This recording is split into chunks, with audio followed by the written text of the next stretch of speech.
E.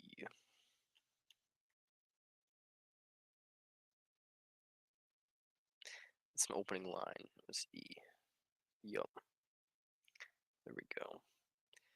Back like it's in 2016 or 17 when the E meme was spicy.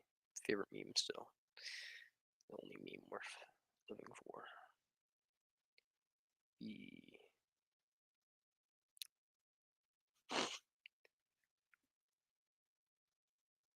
It's just really funny. Just E and then just Lord Farquaad / Markiplier. It's just hilarious. It's pure gold. Comedy that transcends generations and country boundaries. It's truly just E.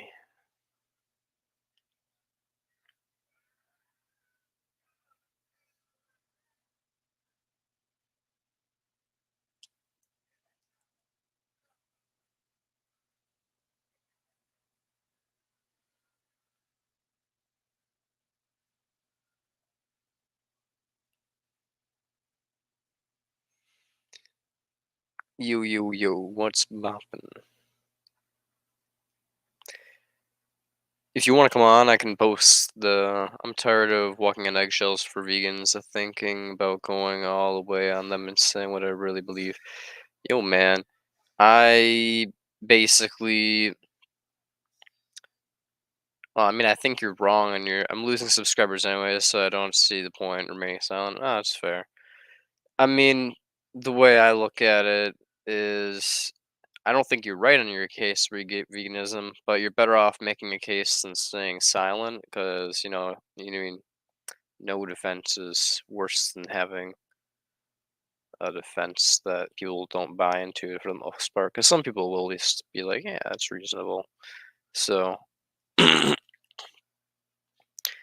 I say go for it, man. If you want, especially if you already think it makes sense from a rational perspective.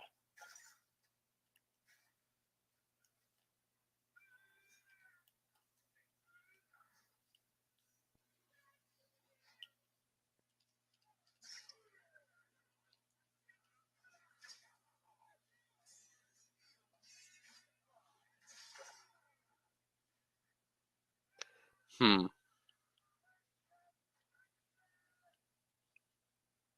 Do you think the reason you're losing subscribers is? I guess I can put my. Do you think the reason you're losing subscribers is because the veganism talk that you had with me, or I'm not sure. I mean, I only have 40 subscribers, and I don't really think people are watching my videos. I mean, I don't really look at my video views, so I mean, perhaps people are actually watching my videos like after I'm done streaming them, but I don't really know because I don't really pay attention to that. I just kind of do it. This is just duty stuff for the most part. It's not like I actually have enough views to make monetization. So until I get to the point of being monetized, then maybe I'll pay attention to my view count. But until then, I'm just kind of like doing things. And yeah, post the link. Yeah, I got you. I'll post the link.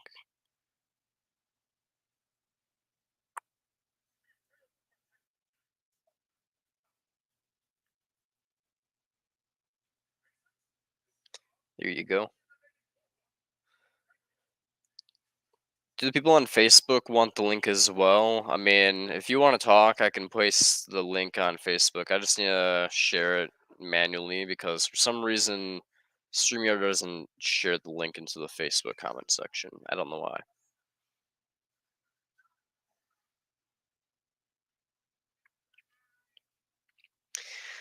Now, the person that was watching me on Facebook got a little bit unvibed and they buzzed off. It's okay.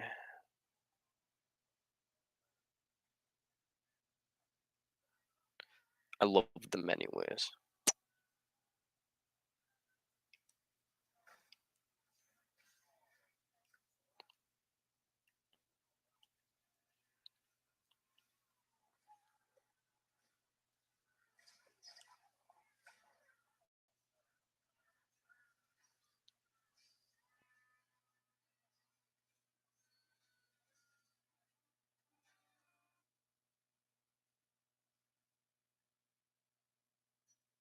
Do you see the link, by the way? I posted it. It did not go through.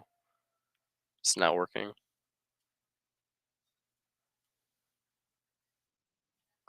Oh, there you are. Oop. Howdy, howdy. Okay, I can't stay too long, but I just wanted to get your thoughts on it.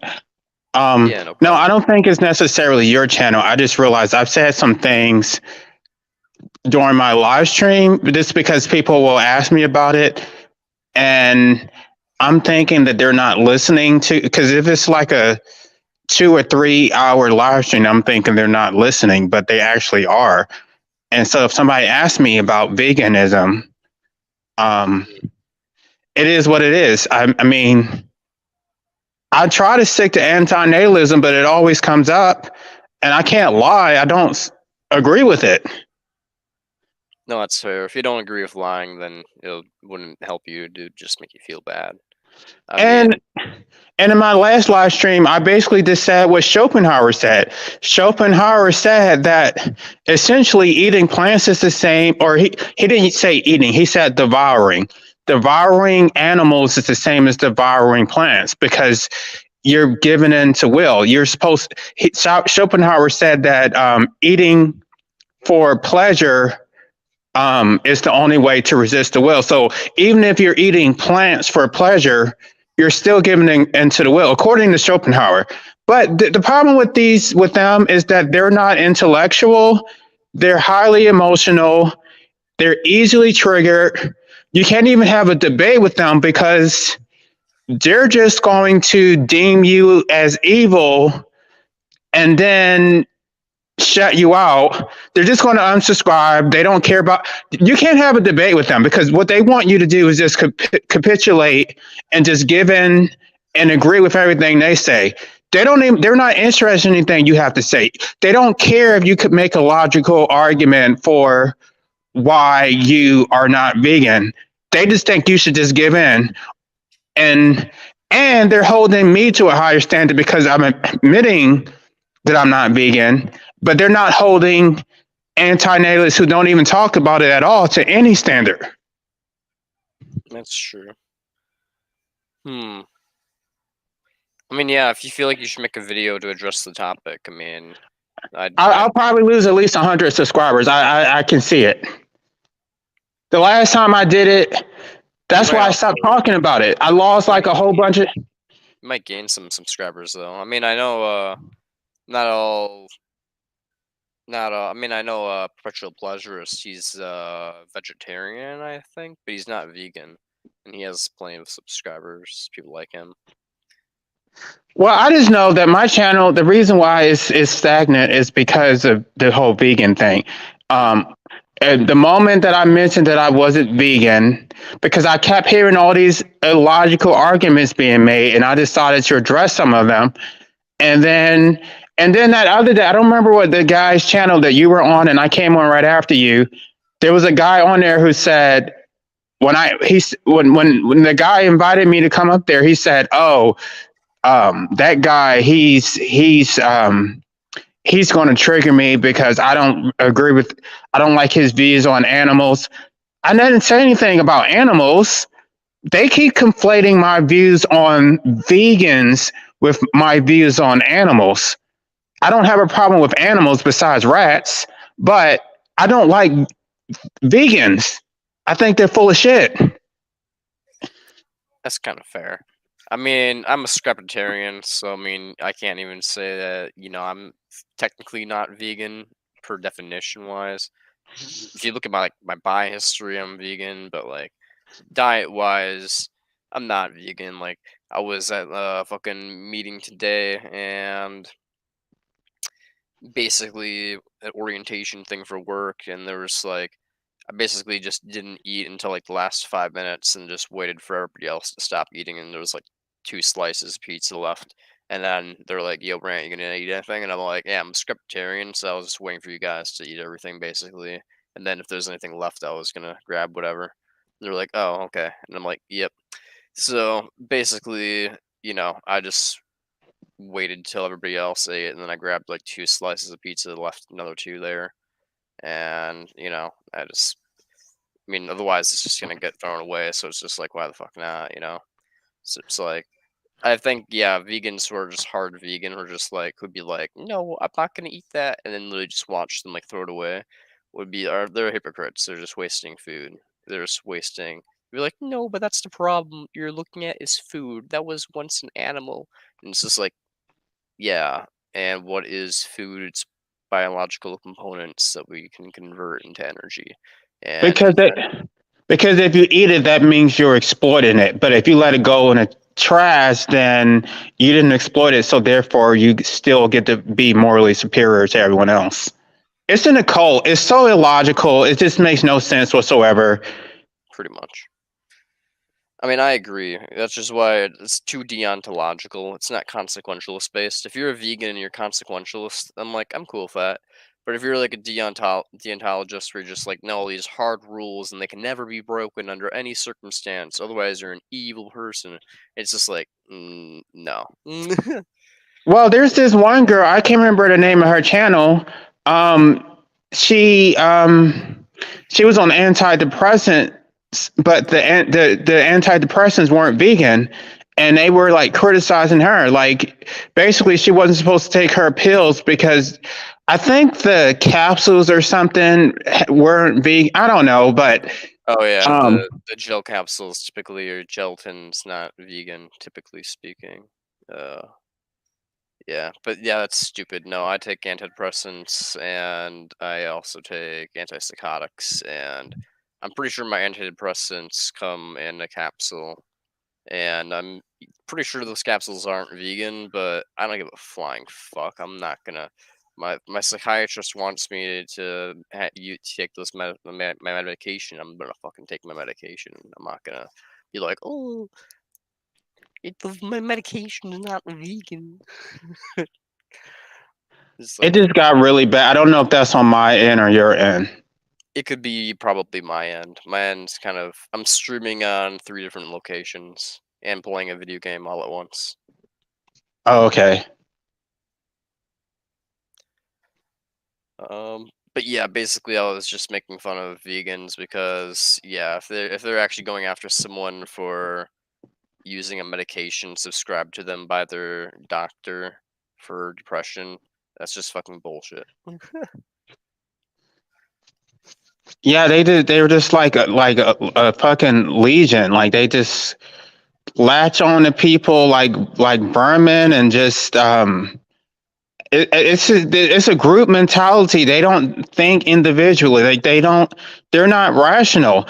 And I wonder, it would be one thing if they had a leader or there was some type of philosophy behind it that you could actually study and make sense of. But there doesn't seem to be a philosophy. It's just they all believe different shit. Well, they no, they don't. They basically believe the same thing.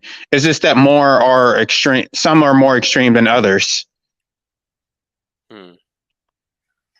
Well, I think there's different reasons to be vegan, at least in the way you buy produce. Like there's multiple reasons to be anti-factory farm, basically, for sure. But when it comes down to it, like being like a hard deontologist and being like, no, you can never eat an animal under any circumstances, I think that's just stupid. Like, it's just you're not exploiting something if it's already dead and if it's going to be thrown away and you're not contributing to supply and demand, then you're not basically causing any harm. It's just it would be going to waste and you have to get those calories consumed either way.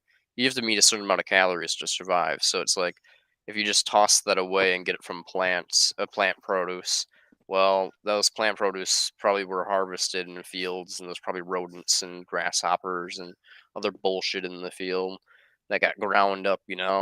So if you're pro-mortalist like me, I don't really give a shit. I'm just kind of like, well, those things would have existed in a forest if there wasn't a field there, and they're probably better off dead anyways. But But I was just watching this video of this cat killing a rat, and one of these stupid vegans were talking about how much they hate cats because they kill animals, and it's like, yeah, it's they're dumb part of shit. the ecosystem. This is what they do. Like, are you going to condemn cat? Like, that's what I'm saying. They're not rational. They just Well, so what is the cat supposed to? I get it because the cats kind of toy with their prey. They don't just kill it; they just kind of torture it before they kill it. Yeah, But that is their entertainment. That's what they do for exercise and shit. pretty much. And like, yeah, I'm like, as I said, I'm a pro mortalist. So when it comes down to it, it's just like, hey, that bird is gonna die somehow. Eventually, it's not immortal. How do you think it's gonna die in the wild if there's not a cat crushing its vocal cord, its throat? You know, it's probably gonna die from the elements or from a larger bird of prey or from starvation, disease. You know, parasites. It's like a bazillion ways it could die way worse than a cat killing it by crunching its throat. You know, it's like yeah, man. It might not. It might be scared for a few minutes as the cat plays with it and stuff, but for the most part, it doesn't bite down on it hard enough unless it like breaks its wing or something, you know. But for the most part, it usually doesn't bite down hard enough to like completely like injure it until it decides to go for the killing blow. At least that's what I've noticed with cats. They're kind of just dickheads that carry it around like, look what I got. So I mean, yeah, I mean, I'd much rather die via a predator that's going to kill me within the span of a couple minutes rather than have parasites like slowly kill me over the course of like a few weeks as I get weaker and weaker and can no longer fly, you know, and then die from starvation. You know, yeah, it's like sure, it's not very pleasant to go out via cat, but no death is going to be pleasant, and it's basically just prolonging death, like by like say like oh well, if your cat wouldn't have like how many you know how many cat animals cats kill a year? It's a fuck ton. A lot, and I think that, but they would rather let the rats run around freely, and the cats. They want you to train your cats or keep your cats away from all these animals and let them just go around terrorizing people. Yeah, basically. It's like that's, and then, well, I know they don't believe in nature, but it's like that's the whole balance that these prey are supposed to keep those animals in check. Otherwise, they just run amok. And then you have situations like you have in Europe where you have rats infesting their grain. And then what are people are supposed to fucking starve? They're just not rational. Like they just, I'm sick of them. I'm sick of being bullied. I've tried to not talk about it. And I feel like they know that I'm not vegan.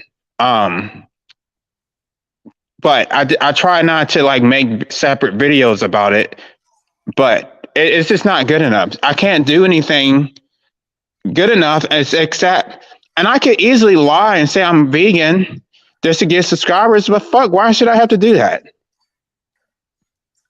It's true. I mean, So I they're don't. penalizing me for being honest because anybody can say they're fucking vegan. I mean, yeah, I don't get it. I mean, I think antinatalism is far more important than veganism, so I don't know why people are unsubscribing from your channel just because of that. Given that's like you know, as they're given they're vegans and they understand supply and demand, they should understand how viewership works on YouTube, and you know that if you want antinatalist channels to take off, you should you know not unsubscribe for them. They So don't care about that though. Like that's what I'm saying. Like, th- and then at one hand they're telling me that I need to talk about it because that's how I feel. But then when I do it and they unsubscribe, then I should just roll with it. But they don't think about the fact that when you're trying to maintain a channel, you have expenses. Like for example, I have to pay for StreamYard and shit. Um, if I ever decide to go online, I got to get a camera and software and shit. Why should I have to pay? I'm not trying to necessarily get rich, but I at least want to break even. I shouldn't have to lose money in order to produce content that other people are benefiting from. Like the cost should be, you know what I mean? But they're saying I shouldn't make any money at all. I should just pay for everything out of pocket. I should never become monetized, and I should just uphold my moral principles, and that should be good enough. While other people don't, I mean, other people are not losing anything. Yeah, it's true. Like PewDiePie and shit, like they're rocking millions of subscribers and they aren't vegan. It's just like it's stupid. People will be subscribed to a bunch of people, but then like other people they'll just criticize for no fucking reason just because they can, because they realize that they will notice, basically. Well, the only ones who are making any real money are the fucking vegans. They're the ones with tens of thousands of subscribers. There's no anti-nativists that are making any money off this shit. No, that's pretty much true. Yeah, there's very little. I don't think very many, if any, antinatalists are making much money off their monetization. Maybe like Anton, but that's about it. You know what? I'm going to do it because hopefully once I break the ice and other people will do it. They're going to attack me, but I don't fucking care. Um, but you know what? I need to be the example because they did, and I know you don't like the friendly anti-natalists, but they did it to her. They fucking swarmed in on her, and they've done it to other people too. I'm sick of this shit. They're fucking bullies. Yeah, I don't like the anti-natalist for it's from the anti-natalist for different reasons. Just because of like how she treats Gary and Amanda and other people like that. Well, but you do realize that they ganged up on her. She's one person against like 6 or 7 of them. Ah, I mean, why did they gang up on her, might I ask? She basically said that. Well, it's a long history, but basically what she was saying was that atheism was just trying to piggyback off of antinatalism. That it really wasn't a separate philosophy. They were just trying to get into anti-natalist circles to steal subscribers from people, and like it's just a repackaging of the same philosophy. And then they kind of started attacking her, and then she started getting into that guy with the blonde hair, whatever the fuck his name is, saying that, huh? Gary Mendham or whatever. Yeah, that he supports pedophilia and shit. And then it was like a long back and forth. But yeah, that's what made me not like her, is because of the whole supporting pedophilia thing. Because I don't think Gary supports that. So it's just a really wild accusation in comparison. no, she showed the clips. He didn't outright say it, but he made clear that he didn't have a problem with it. He made it clear, like he explicitly said it. I don't remember exactly what he said, but he said something like it was normal, like this is just a part of life, like, and I was just like, what? And I get it. Like the whole age thing is a social construct, right? Back in the day, once you had your period, you were considered a woman, but that's not the way things work now.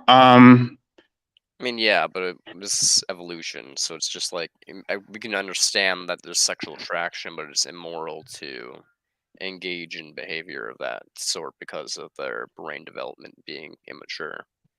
Yeah, but he was openly saying that he didn't have a problem with it.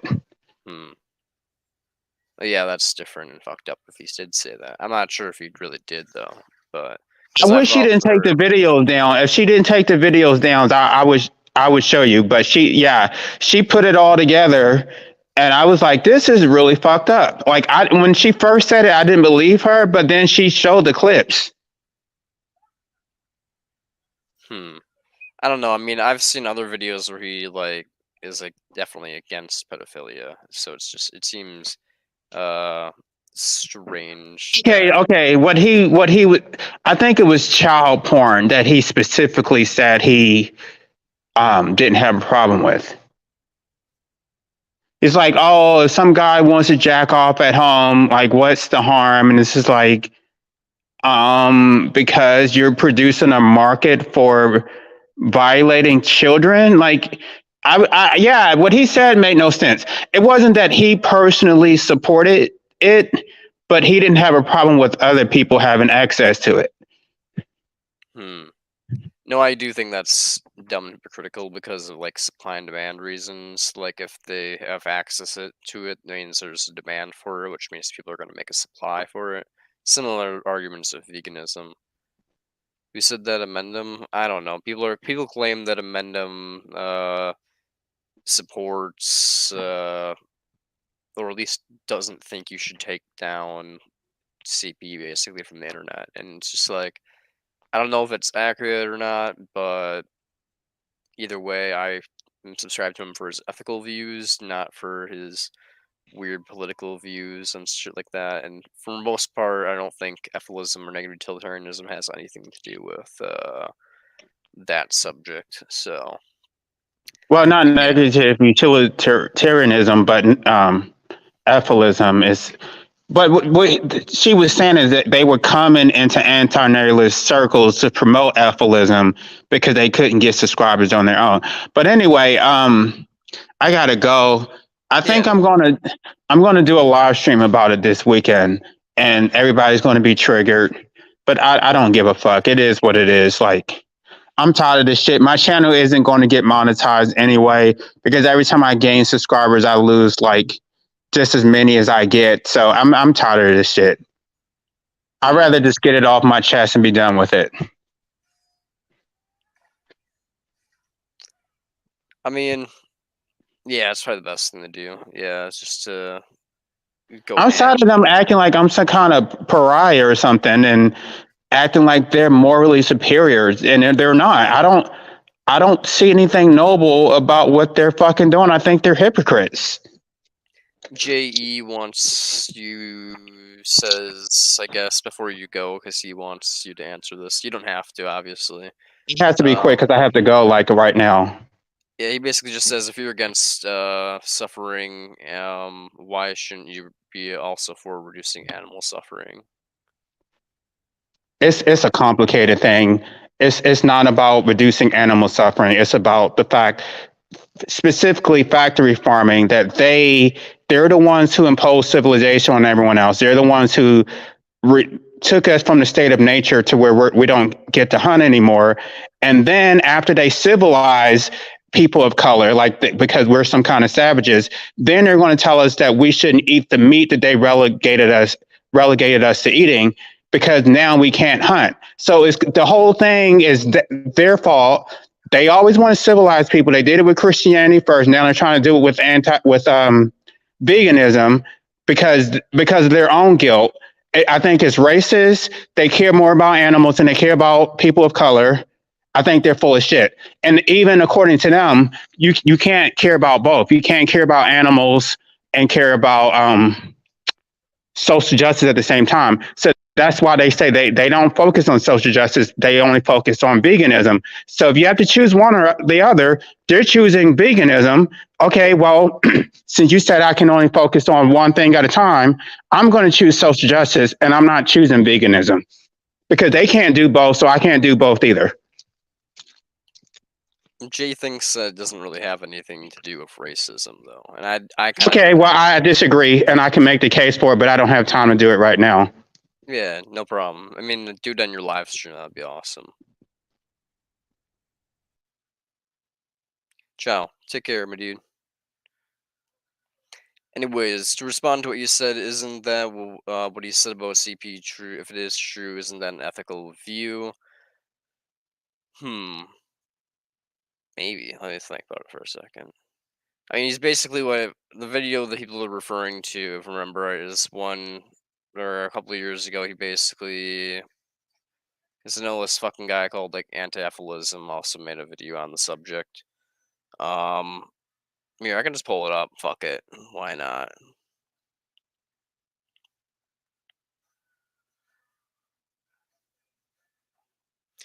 I'm getting my ass kicked in chivalry right now. So that's why, yeah, I'm getting my ass kicked. There's no point of, I'm not gonna win this round. Philism.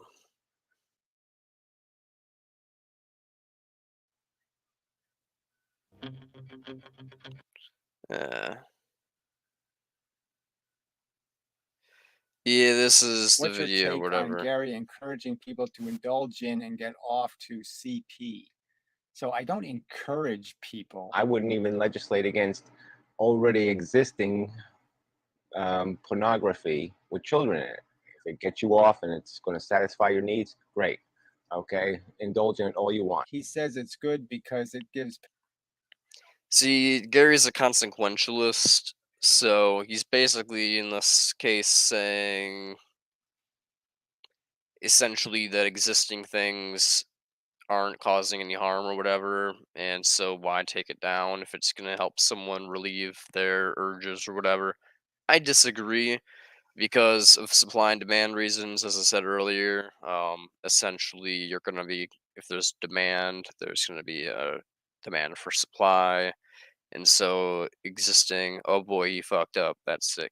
Yeah, essentially, he kind of fucked up. He wasn't thinking about supply and demand there when he said that. He was just thinking pure consequentialism and wasn't really thinking about the nuances of supply demand.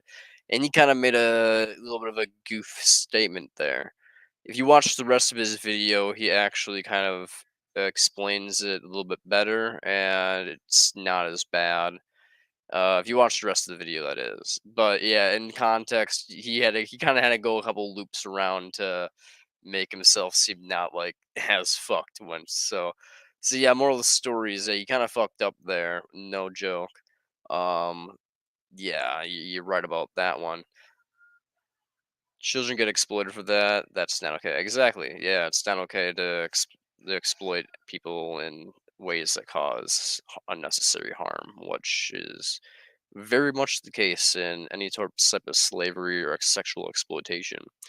So, especially of minors, because they cannot consent under any case scenario. So yeah, basically, yeah, it's fucked. Pedophiles an outlet We'll watch for the rest. satisfying their desires. Why wouldn't that be a good thing? Guilty as charged. I am as the internet is littered with. Yes, there I have uh, that tendency. Yes, I'm frighteningly interested in some things. We aren't intended. So I don't know what he means by that, and I don't know which video that was from. How much you tried to explain earlier in the interview, it's still wrong. No, no, you're 100% right.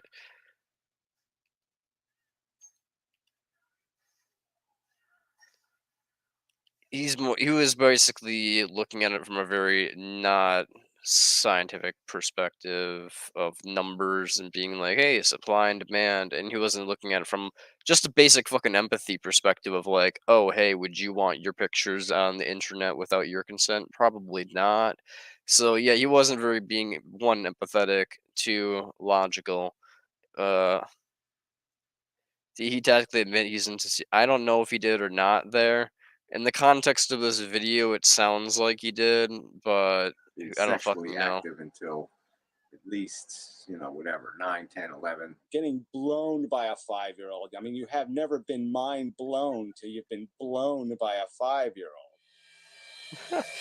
Like, I don't know if like the context of those things, but I'm pretty sure he was basically just making fun of someone, but at the same time, who knows the fucking context? I haven't seen that video. But basically, I'm pretty sure the person, basically, analyst informant, was referring to this video. Yeah, the fuck. See, when it comes down to it, I like Gary's ethics on ethilism. I don't care for his opinions in politics very much. I'm very disappointed with fuck Gary. Yeah, I know. It's just like when I found out Gary doesn't like the homeless people very much. So, I mean, it's kind of just like, hey man, I think we should kind of help people even if they are gonna probably reproduce. We shouldn't just be like, let them die. So I mean, that's just a little bit of like my disagreement with Gary. I mean, like I don't think we should just let homeless people just die off instead of like because he's like, oh well, they're gonna reproduce if you give them a house and home, and I'm like, you might be right, bro, but like at the same time, I feel like it's a little like there's a fuck ton of suffering going on in a homeless person's life, and they're probably gonna fuck either way, especially without a condom if they're homeless. So I don't think Gary technically thinks like long term things very much. He just kind of thinks with like whatever comes into his brain, just kind of spouts it out. So I don't really think he yeah.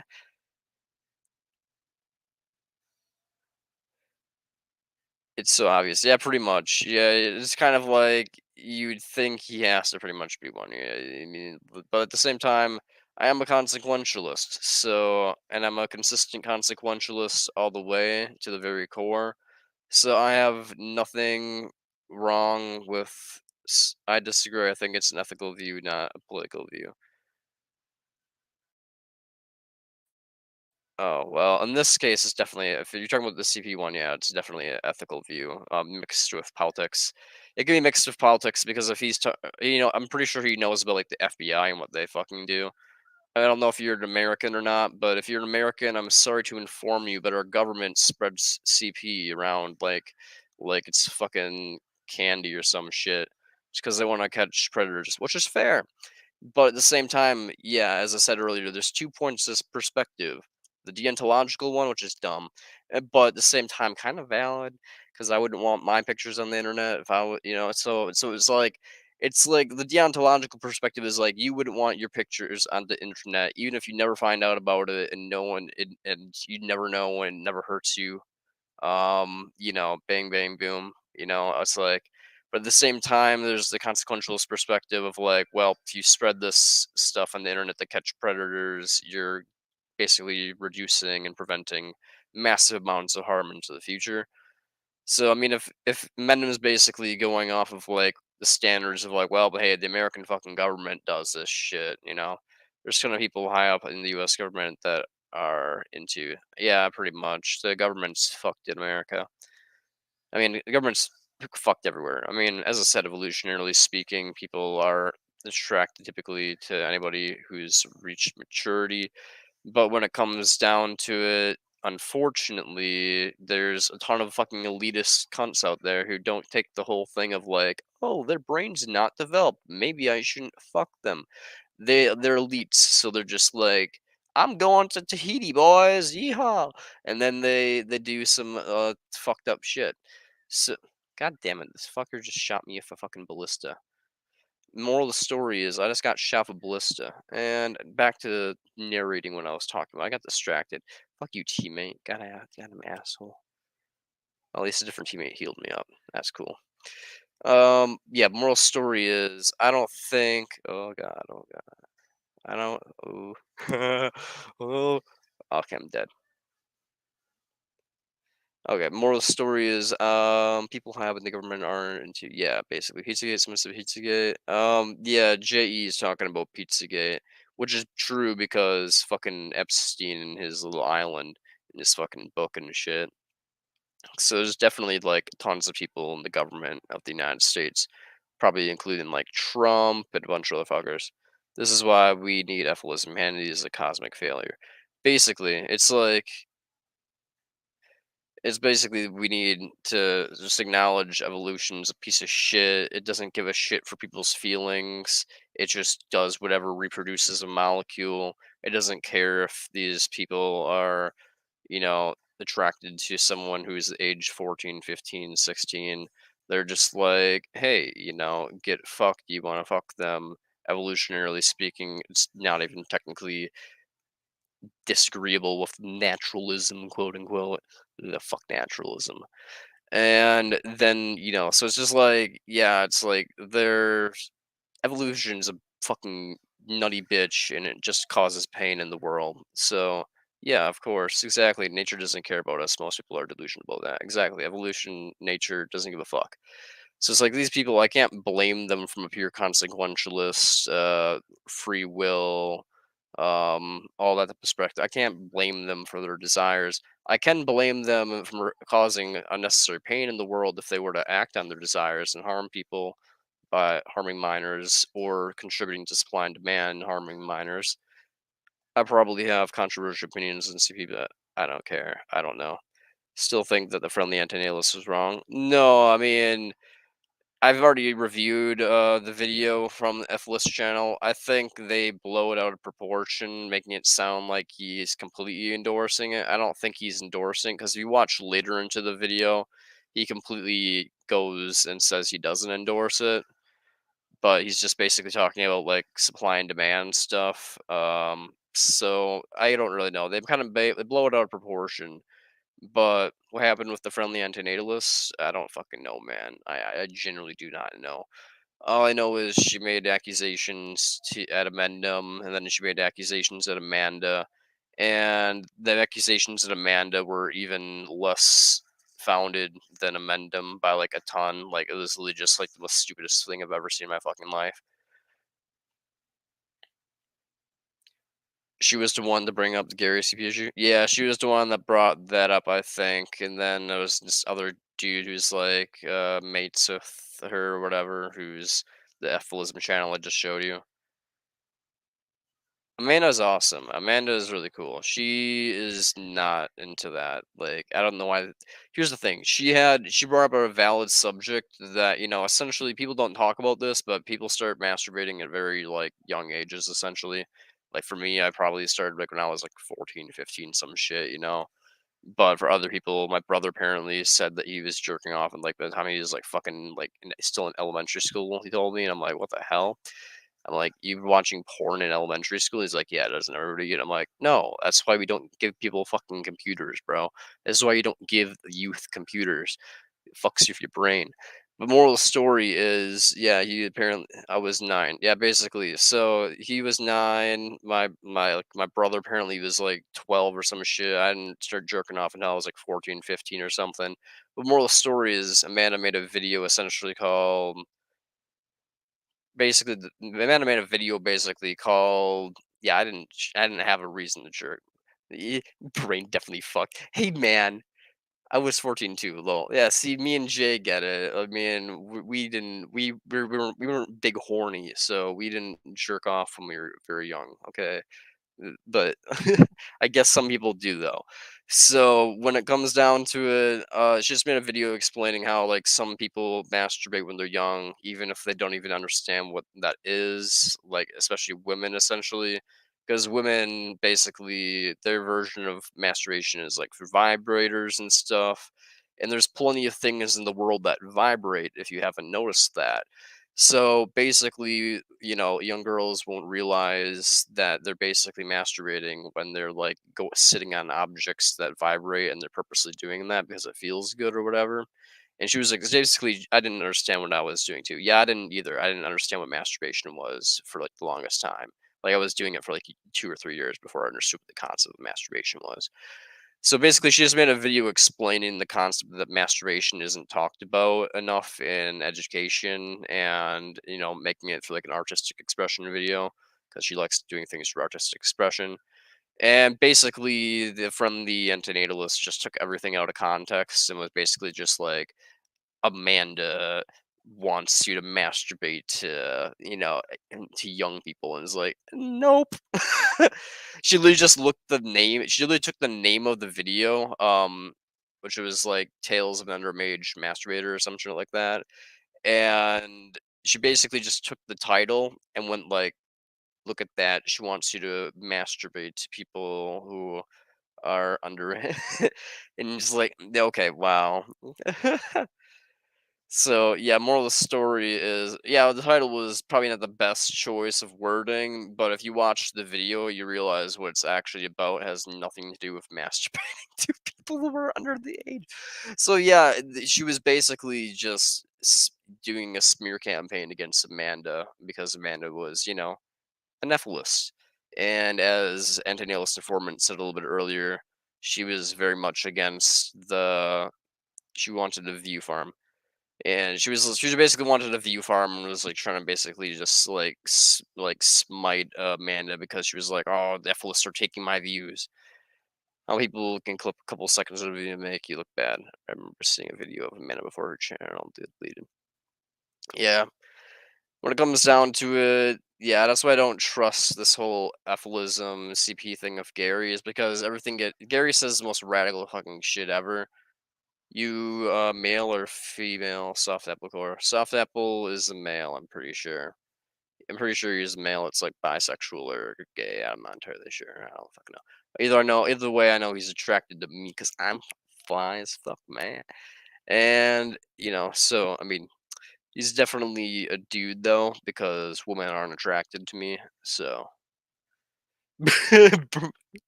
people are extra afraid of child-related sexual stuff. They say it's uniquely legal sin. Unfortunately, the spirit has slowed down progress. So that, oh my god, I'm on fire. Brand my business. Fair enough. Fair enough. You can be whatever gender you want to be. I won't assume your gender. But when it comes down to it, I am hot, and I'm gonna take every excuse I can to mention that I'm a secret 8 out of 10. People just don't want to acknowledge it.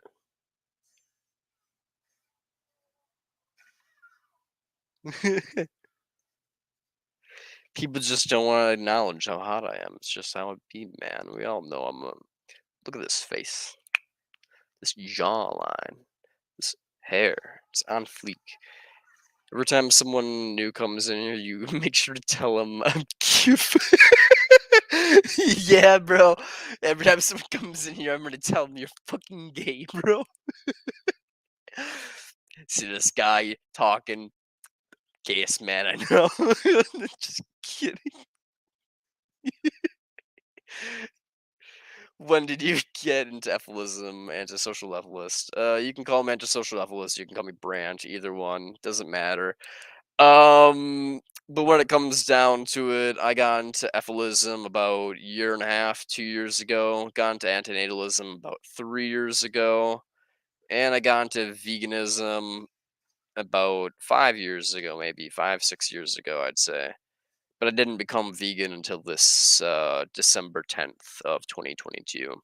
So when you're a psychopath, you can believe a lot of things, but manifesting those into actions can take years. But when it comes down to it, I've basically since becoming vegan, I've got really into activism. Like that kind of like was enough of a spark to make me like, fuck it, I'm doing shit now. If I can be vegan, I can do whatever the fuck I want.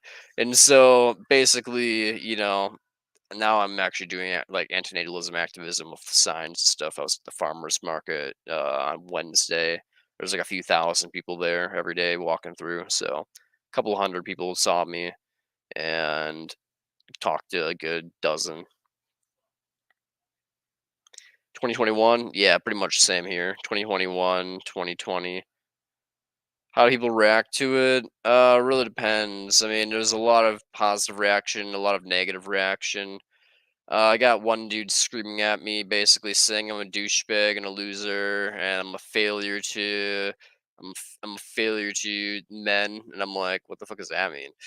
And I'm like, so there was like that dude. There's some dude who was basically like some crazy schizo talking about like spiritual forms remaining after like death and like chakras and stuff. Uh, there was some Bible thumping lady who is like anti-gay marriage and stuff, who is talking about her how like she's allowed to reproduce because God commands it. But then there was also like a ton of people who were just like big chill and were like, "I love your sign. You're awesome. You should do this more often. I love seeing this." Like at first I thought your sign was for like abortion, like was like pro-life or whatever, but then I read it and I was like, oh shit, this is awesome. Like they're like, dude, I wish I could like hug you and stuff. Like, and there's like a bunch of people who were like asking to take pictures of me and like taking pictures of my sign. So some like there was literally once it was like a month back, but a dude pulled up by me in the parking lot, and literally him and his a son and daughter came out, and they basically asked if they could hold up my sign, and the dad held up the sign of the two kids in front of it and asked if I could take a picture of them, and I did. So basically, yeah. Moral of the story is, it's fun. People react to it in various different ways. It's Yeah, these people have very outdated views for the most part. Buff pre-orders with 10 kids or something. It's just, yo, man. There was a guy that literally said he had 10 kids and he wished he had 10 more. And he was, I mean, I'm sure he was just being a dickhead because this by saying he wish he could have 10 more, just be a prick. But uh, when it came down to, I was made sure to be a prick back to him. I'm like, oh, you have 10 kids, 10 kids, wow. And I'm like, you do realize 1 in 5 people die of cancer? You do realize that? So that's 2 of your kids right now, and you wish for 2 more dead kids? That's pretty sadistic of you, sir. You know, I won't buy into their fucking shit. If they want to give me shit, I will give them shit back, and I will say it loud because there's like 1,000 other people in this fucking area, and they will listen to me basically just call this man a fucking asshole who's condemning their kids to cancer, and I won't give a flying fuck. And every time I do that, some person always comes up to me afterwards and always is like, "Yeah, it was awesome, bro." So, the farmers market's really fun. There's a lot of people who are surprisingly sympathetic. Yeah, they're just falling into nature's trap, man. The sad thing about the farmers market is it is an extremely public event with thousands of people. So you basically just see like literally like just almost 50% of people there are parents, basically. So it's basically just people walking through with like little kids and shit all the time, and you're just like like pregnant women and shit. You're just watching all these corpse bearers just wheel around their little like like you know how like in the past you see like those Black Plague like skits and shit like that, or like video games from like plague times, and you see like them wheeling like wheelbarrows full of like dead bodies to like dump into a pit and light them on fire. It's basically like that's what my brain just like visualizes. I see them like wheeling their little kids around like fucking strollers and shit. I'm just like, oh, look at the fucking corpse bears. you know, it's just there's like literally like you just sitting there and it's just like all these people going by.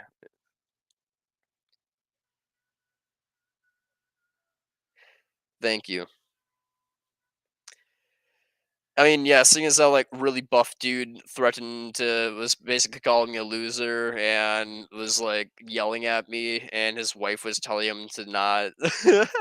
Yes, like on Wednesday. He was a pussy though because he was kept on walking, and he was on the other side of the road, of course.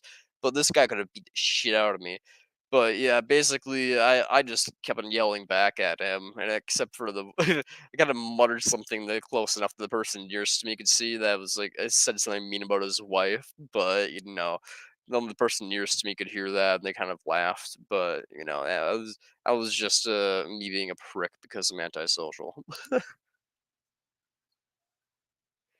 That or me and Jay are cowards. Nah, you guys just are rational enough to not want to get like potentially stabbed. Though I do still think you have a duty to risk being stabbed because I'm a pro mortalist. So that's basically me. I'm just like, come on, guys, stop being pussies. Don't threaten me. Do it. End me. I hate this world. You know how many times I got people saying this to me yesterday? Like at least 3 different people told me like, well, there's this one fucker that says to me every single time I'm at the farmers market. I've been there like twice now, and he said to me like twice the first time. He literally repeated the same joke to me like twice the same fucking time. He's like, "Right, you're fun at parties," and I'm like, "Okay." I'm like, like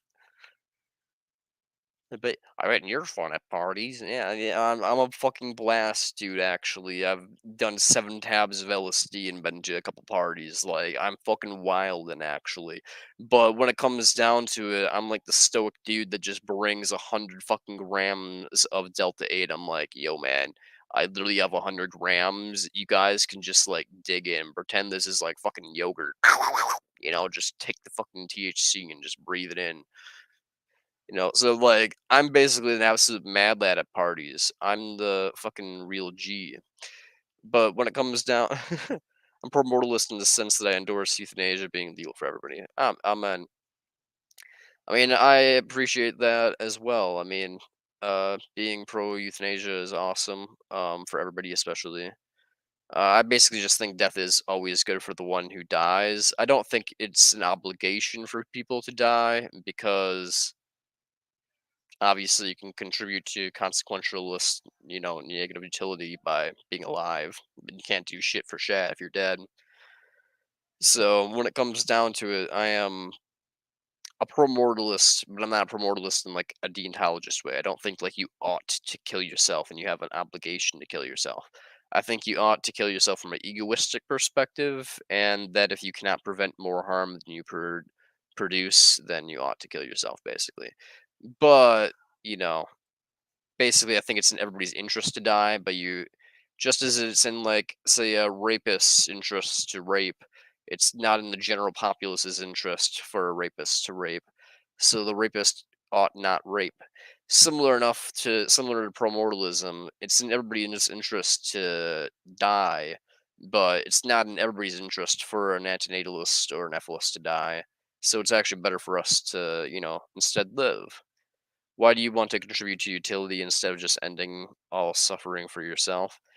I want to end all suffering for myself. I just believe it's a duty essentially to be alive. I also have a little bit of a fear of death, but when it came, I have a fear of death, yeah. But when it comes down to it, I have more of a fear of living, and I just hate being alive. Especially now that my best friend's literally dead, and there's nothing really to be around for anymore.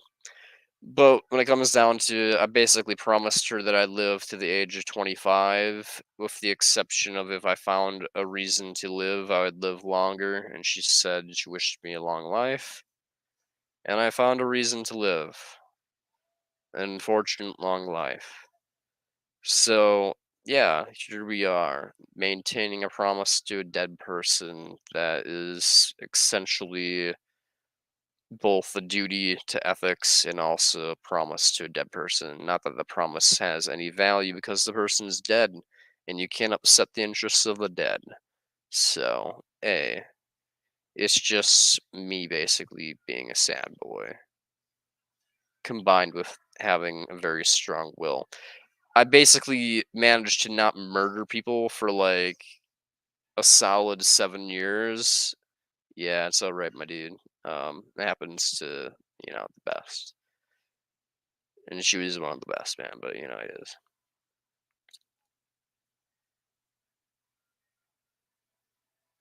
I understand why you choose to care about the suffering of the general populace instead of just your own, or at least the ones that affect your well-being. So your only purpose in life is to spread apholism now? Essentially, my only purpose in life is to spread apholism now, yeah, basically. I pretty much just wish I'd die in my sleep, like, every fucking day, and I pretty much, yeah, I basically just do things to distract myself, like play video games, get high. I guess I got a full-time job now. Occasionally, I like try to get laid and shit. Doesn't really work out. But for the most part, yeah, I just stream, make videos, and do activism. Occasionally hang out with friends and stuff. But yeah, my only person maintaining life is basically just because I believe there's an obligation to live.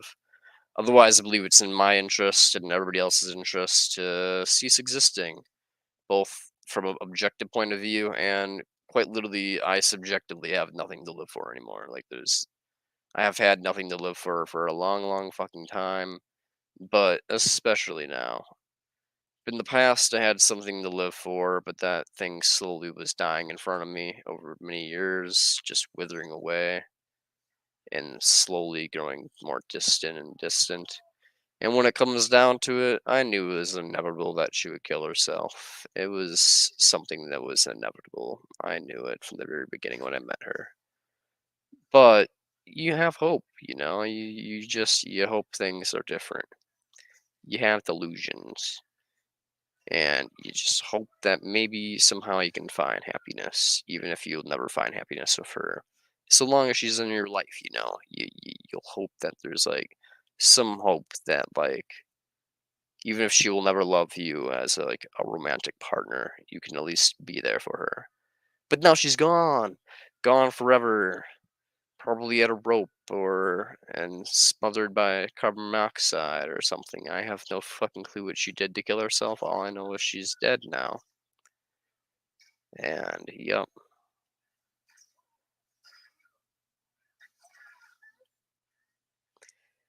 I get that. I'm just trying to cope with existence too. I have no purpose here. I hate dealing with this pointless existence. Yeah, man. 100%. The only purpose is to be a janitor and to clean up the fucking mess of evolution. It fucking sucks. Being a janitor is not a very it's a necessary job in every building, but it's not a very fucking luxurious job. It's not one you go home and you're proud of. Maybe unless the Matrix reincarnation soul trap is true.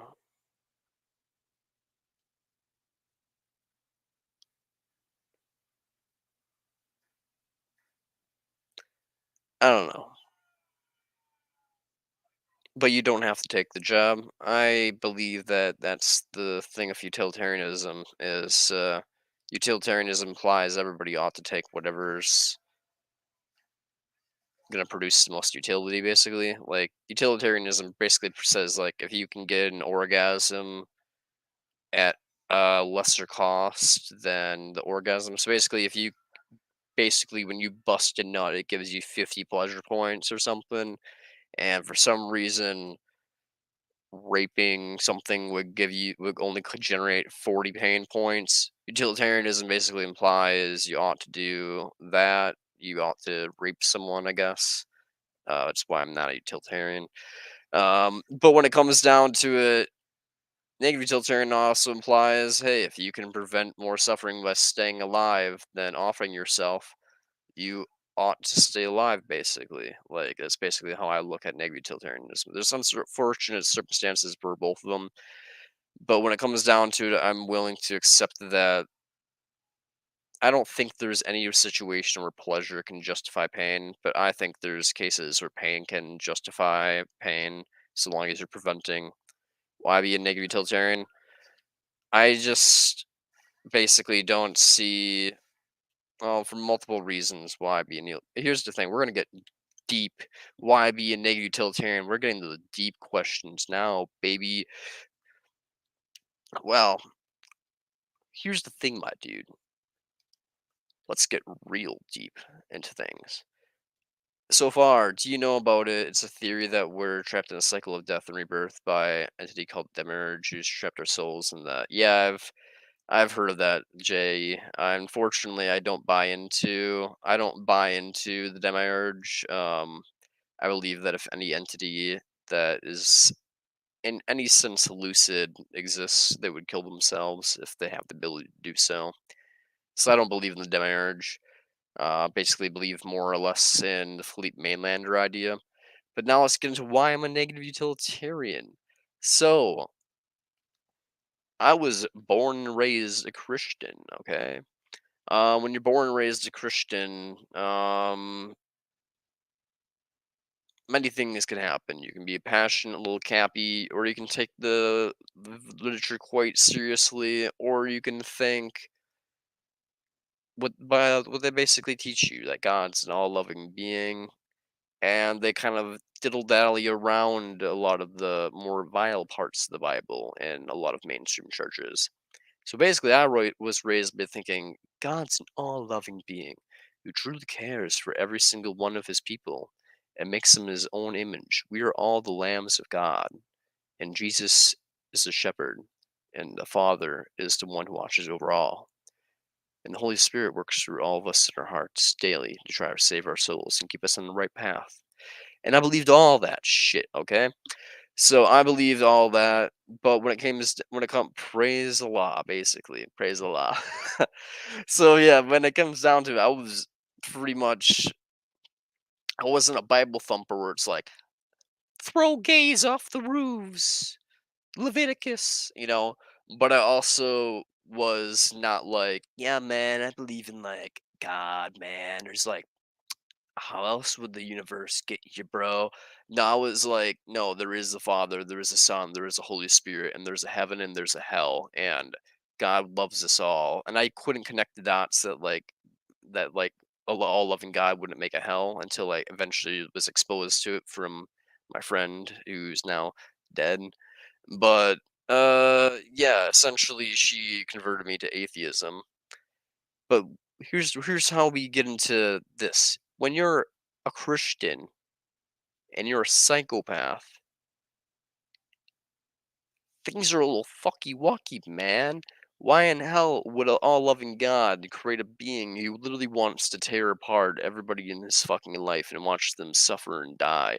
And has basically asked himself since the age of like 5 or 6, she converted you? Yeah, she converted me to becoming an atheist. So yeah, she's basically the reason I am everything that I am today. So I admired her more than you can ever imagine. Um, she was an amazing person. But yeah, she's gone now. So moving on though. More like deconverted you from Christianity since atheism is a religion. Yeah, basically, she deconverted me from Christianity. Is a better way of phrasing it. But yeah, she showed me the truth that religion is bullshit. She was more of an agnostic atheist herself. She claimed to be an agnostic, though I always thought saying agnostic was kind of silly. So I was more just like, I always critiqued that a little bit. But yeah, moral story is that when you're a psychopath and you're deeply Christian, you have a lot of weird thoughts like, why is it that I have homicidal ideation? Why is it that I've always thought of like my parents as being like, oh, I must love. Why? Like, basically, like, I asked myself as a kid, like, do I love my parents? And I basically answered that with, like, of course I love my parents. They provide a roof and food for me. Because that's what love was to me, is basically just providing things. And then I realized eventually that that's not what love is. And I'm like, huh, that's alien to me. I have never experienced this feeling towards another person. Um, and essentially, when you're a Christian, you kind of just believe, well, surely God's the true source of love, anyways. So God is love, and I believe in God. So believing in God is enough for me to be like a moral agent and a good person, because that's what the Bible says. All you need to do is be a good person. More on that later. What is love? Baby, don't hurt. But yeah, basically, it didn't. How do I say this? Basically, yeah, when you're very psychopathic and you basically have religion, and then you eventually convert slash get be deconverted. When you're deconverted, from Christianity, yeah, you kind of realize that your whole foundation of being like, oh, I'm a good person, and is gone. And then you're kind of like, wait a minute, everything that I believed, like murder is wrong, rape is wrong, theft is wrong, cheating and looking at someone in a lustful eye is wrong, even in thought. All these things are wrong in thought. And fighting someone or wanting to fight someone is murder of the heart. And all these things basically that I believed were just kind of like shattered, crushed. And I was kind of left there like, I'm a literal fucking psychopath who wants to basically murder almost everybody I fucking know. And now I don't believe in any sense of morality or truth in the universe. And I basically was in like this existential crisis for like a year or two of my life where I was just kind of like, I don't want to go to prison. I have people that I love, which was like Shamira, the only person in my life that I actually cared for, and I met her. She was the one that deconverted me from Christianity. And yeah, basically was like, I don't want to go to prison. I have someone I actually care about in this world. I have friends and stuff. Like, how the fuck is this gonna work out? Like, what do I do?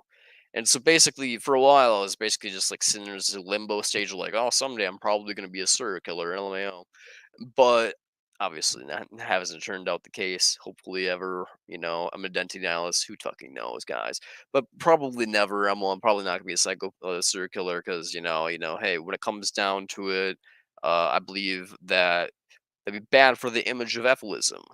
Heyo, so anybody out there in the countryside, feel a little safer, especially if you're in a 150-mile radius of me. Feel a little safer knowing that I'm an ethicist and have an obligation to utility and promoting this message and not tarnishing it. But yeah, basically, when it comes down to it, yeah, for the longest period of time was in this weird limbo phase of being like, I want to murder people, but I also don't want to go to prison, and I also am deeply in love with this person and infatuated with them, and I didn't believe I could feel love at all.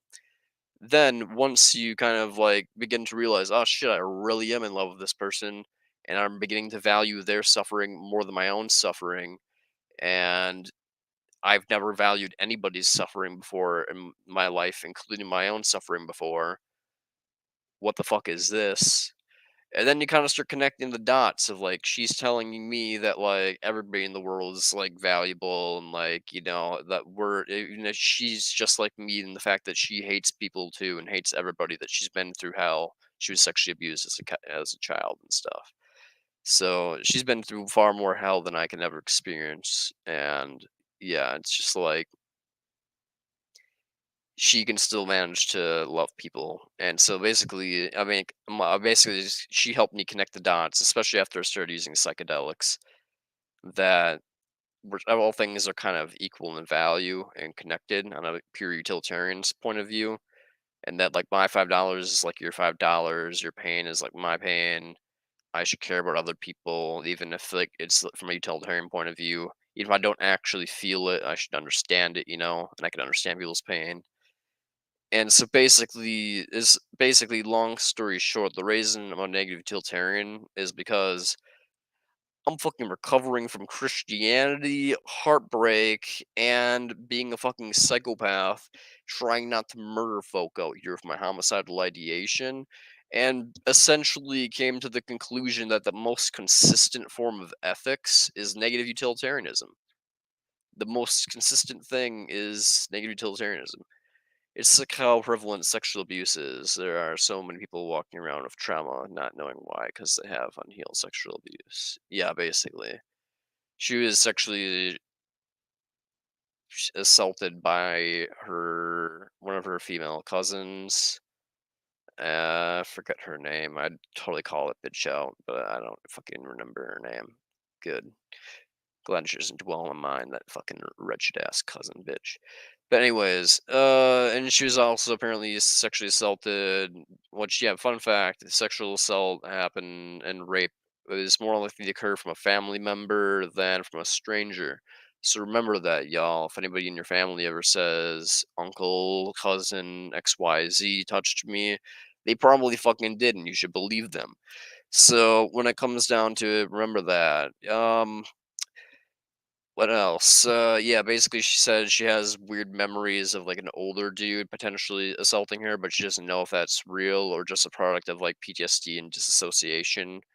So, because yeah, she had extreme PTSD. So she basically spent like half of her day basically just crying or in dissociative state where she's just kind of like pure hallucination. Like I've described like psychedelic trips before, and she's like, yeah, that's basically what it's like to disassociate on an extreme level. And I'm like, she's like, I basically did that like every day for like years on end. And I'm not joking. She basically was diagnosed with having multiple personality disorder, over 20 personalities. And it turns out she doesn't actually have multiple personality disorder. She just had such intense PTSD that she was literally in a constant state of psychosis for over 4 or 5 years straight. Just a constant enduring psychosis for 4 or 5 years straight that emulated voices in her head and personality manifestations. That basically she didn't actually have DID. She just had so fucking severe PTSD that people actually thought she had DID because yeah, basically my best friend in the world basically was like a complete vessel and catalyst of like pure suffering in the world. She lived in South Africa. She's white, and if you don't know if anything about South Africa, there's kind of a little bit of a white genocide going on because guess what? People aren't very happy that white people kind of enslaved people in the past. Understandably so. But, taking that out on the modern living people by lynching them, not very cool. So basically, yeah, a white poor girl living in a country that wants to genocide your entire ethnicity and race. Um, she was sexually assaulted multiple times as a child. her parents were extremely abusive, hit her a lot as a child, verbally, emotionally abusive. White genocide, yeah. I mean, white genocide is not really like it's not a complete huge thing. It's just like, yeah, apparently it's a thing. Yep, the effects of apartheid are still present over there. Yeah, very much. It sounds like you are and you because you weren't maybe you would kill someone or yourself, but I still don't understand why you want to not do those things. And you is consistent but not mandatory, right? Maybe utilitarian is consistent but not mandatory, right? No, I believe negative utilitarianism is a mandatory thing. Like if it's true, which I believe it is, based off of the fact experience generates value, and the only two things of value are basically pain, which and pleasure, which I think is an illusion. So I think that there is an obligation, and I think there is a mandatory thing when it comes to negative utilitarianism to prevent suffering to the maximum extent you can. And I don't think any of us can really uphold that to the maximum extent, but we still have an obligation to do the best we can, basically. Like, given a lack of free will and vast evolutionary programming to seek out pleasure illusions. So, you know, all pleasure is reducible to pain. I basically think that, yeah. I basically think all, if not close to all. It's basically close to all or all. Pleasures can be basically reduced to relief sensations, essentially. Experience generates value, but value doesn't generate obligation. This is just the is on thing again, isn't it? Kind of, yeah. I mean, to me, utilitarianism basically just implies that, like, we ought to do whatever prevents the most harm. What is good is harm prevention, and what is bad is harm production, essentially. So, yeah, I mean, you could say it's basically just an is ought gap thing again. But for me, I mean, it's just implied from the nature of pain that it's worth avoiding. And that it's bad to inflict on other people without justified reason. So, yeah, I mean, even as a psychopath, I think I kind of could understand the wrongness of. I don't know. Here's the thing. Even as a psychopath, I understood like I mean, he's not a psychopath. Even as like a psychopathic Christian, I should say, I understood that like pain was wrong to inflict, even if I thought it didn't matter, because no matter what, I would be going to heaven and stuff. So like I've always thought that like even before I was like a philosophy major and had like a more like nuanced view on things, that like pain is like wrong because the fact that I guess you almost have to like in order to truly get off the pain, you know what I mean, guys? You gotta think it's a little wrong, you know what I mean? You know what I mean, guys? You gotta get that. You've been diagnosed professionally as a psychopath? No. But I'm gonna go for a mental health evaluation. Oh, yeah, I have it's scheduled like August 8th or some shit, maybe the 10th. I don't fucking know. But in August, I was scheduled for a mental health evaluation. Voluntary, of course, completely voluntary. I have not been forced to go to therapy for any reason, nor asked to go to therapy by anybody. I basically just want to know what I am. I suspect basically that I am uh, antisocial personality disorder, probably a psychopath, s- um, whatever it's called, primary psychopathy, not secondary psychopathy. But yeah, basically, I think I'm a primary psychopath, aka traditional psychopath. But do I know that? No, no, I do not. So that's kind of like why I want to figure that out. One, for you lovely people, so I can help people who are psychopaths, young and old, understand themselves, understand different people who are going through the same disorder and how their perspectives are, how they can potentially change to become better people, and so on. Um, that being said, I don't know if I am a psychopath. I just assume I am because let's pull up the DSM.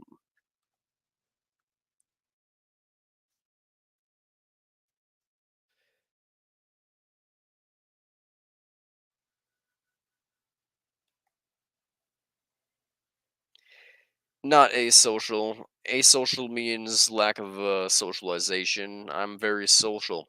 Well, social enough, because antisocial means you're violent to others, etc., but you're acting empathetic and don't actually care about suffering others.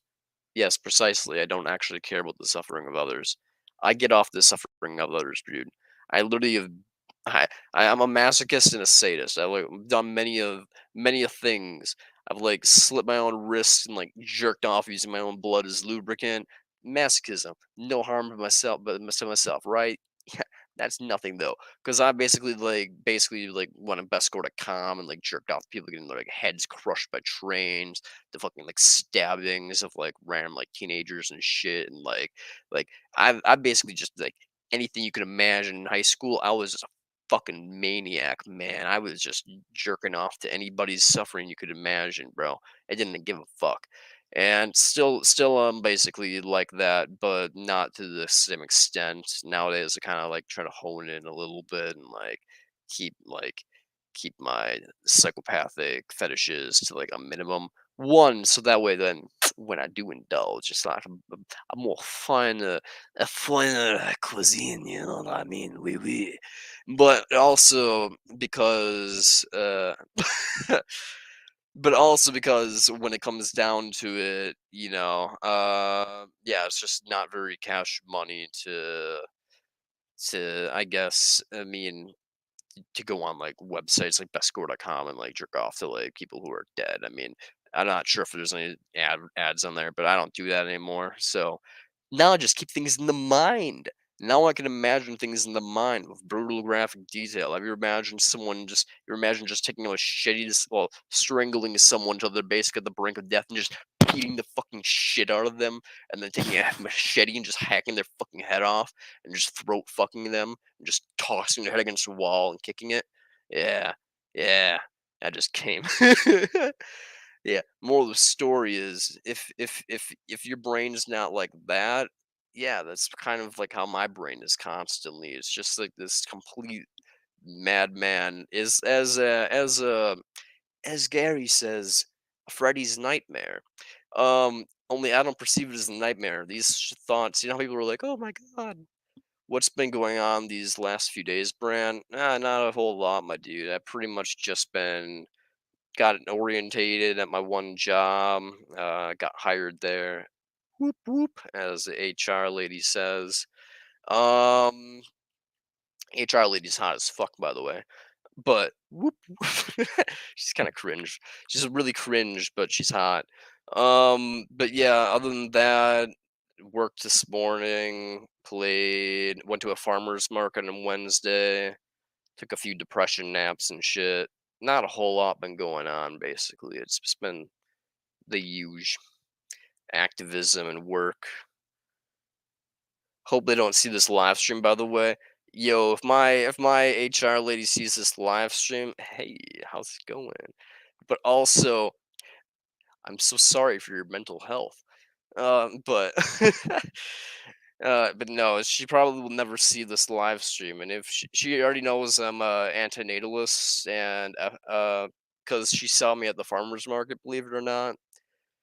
If you don't believe in metaphysics, what is the basis for the duty of negative utilitarianism? Is the basis of shoulds? I mean, what do you mean by metaphysics? You mean like gods and stuff like that? Because I don't believe in any like omnipresent like oughts, like the universe at large believes. No, I don't believe in any of that shit, bro. It basically just happens that like if pain is experienced as a bad thing from evolution, given the fact that evolution is a universally experienced thing on Earth and in the universe, because we basically have reason to believe that if any life has cropped up in the universe, it's gone through evolutionary paths similar to our own. So when it comes down to it, we can basically understand that pain aversion is going to be a universal principle around the universe, and stealing of other things' energy is going to be a universal thing around the universe, if there is such thing as other life forms. So it's basically as close as you can get to objective as you can, and pretty much, I don't know if you can call it a should or whatever, but I call it a should. It's basically like if I shove a nail through my hand, I'm gonna be like, ah, and my whole brain is gonna be screaming, "You shouldn't have shoved that nail through your hand." And basically, that's naturalism. Yeah, I mean, it's naturalism, but consider it's like a different form of naturalism. It's like naturalism without the bullshit, okay? It's like naturalism, but without the whole like. It's like naturalism without like the whole like rape justifications and stuff like that. Like, oh, it's natural, so you're allowed to do it. It's more like it's more like because naturalism implies whatever is natural is good. It's more of just like implying that like there's natural sensations that are objective, but not all sensations that we experience from nature are good. Why does anybody have a duty to anyone other than their own children? Well, Anthony, listen, informant, why do you believe you have a duty to your own children? And if you can answer your question of why do you believe you have a duty to your own children, then I'm pretty sure it'll reflect upon why you have a duty to the rest of humanity. And you can answer your own question. But we can also pontificate this together. Is picky, choosy naturalism? Hey, man, you might be right, but when it comes down to it,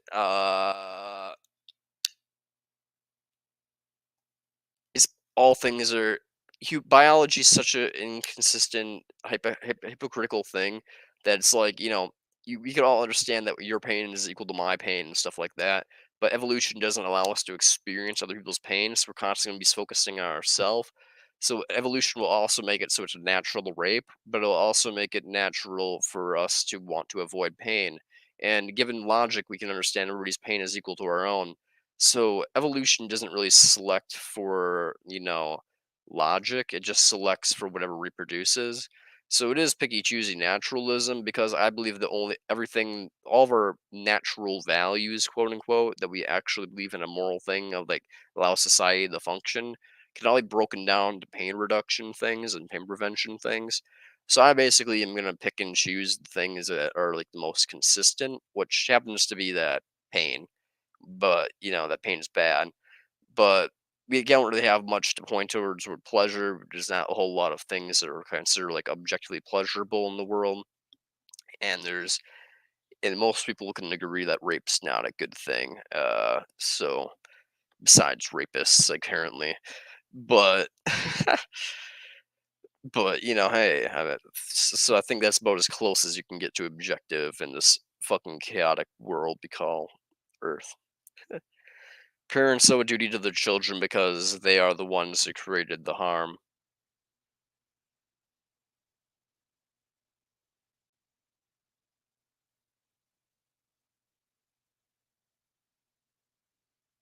Hmm. Do you have I mean, yeah, basically. I mean, why do you think you have a duty to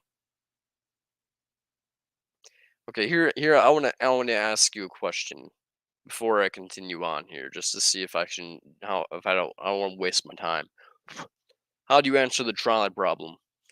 If there's, I mean, assuming pro-mortalism is wrong, because obviously the answer to the trolley problem is multi-trolley drifting. We got to take them all out. But excluding pro-mortalism, how would you answer the trolley problem? Would you pull the lever because you believe you should save the 5 people over the one person, or do you believe like, oh no, I shouldn't pull the lever because? Why do you think we owe the duty to random strangers? Why do you think we owe a duty to random strangers? It's the same reason that you believe you owe a duty to your child. Because I think that when you don't pull the lever, an inaction is essentially an action. You are doing something by not doing something. It's an active choice that you're choosing. I mean, I don't believe in free will per se, but like when it comes down to your brains doing like this dumbass calculations programmed into you, and it comes out whatever your choice is. So when it comes down to it, yeah, what do you think of you and Ram do to strangers? Same reason as your kid.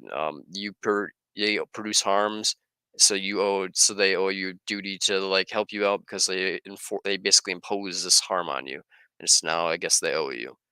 Just as that, I didn't create the harm for random strangers. Oh, that's where you're wrong, though, buddy boy. What are you texting me on right now? A laptop with a lithium battery. And lithium batteries are mined by slaves in Africa. Where's your food probably coming from? Cheap labor, probably immigrants. Um, where, and as I said before, inaction is action. So when it comes down to it, we are still, as I said, I have a duty to go and do activism as much as I can. If I'm not doing the activism, that's another person that potentially doesn't see my sign, decides to have a kid because they never got introduced to antinatalism before. And so an inaction is the creation of a new imposition. So essentially, the way I look at it is it's just consequences.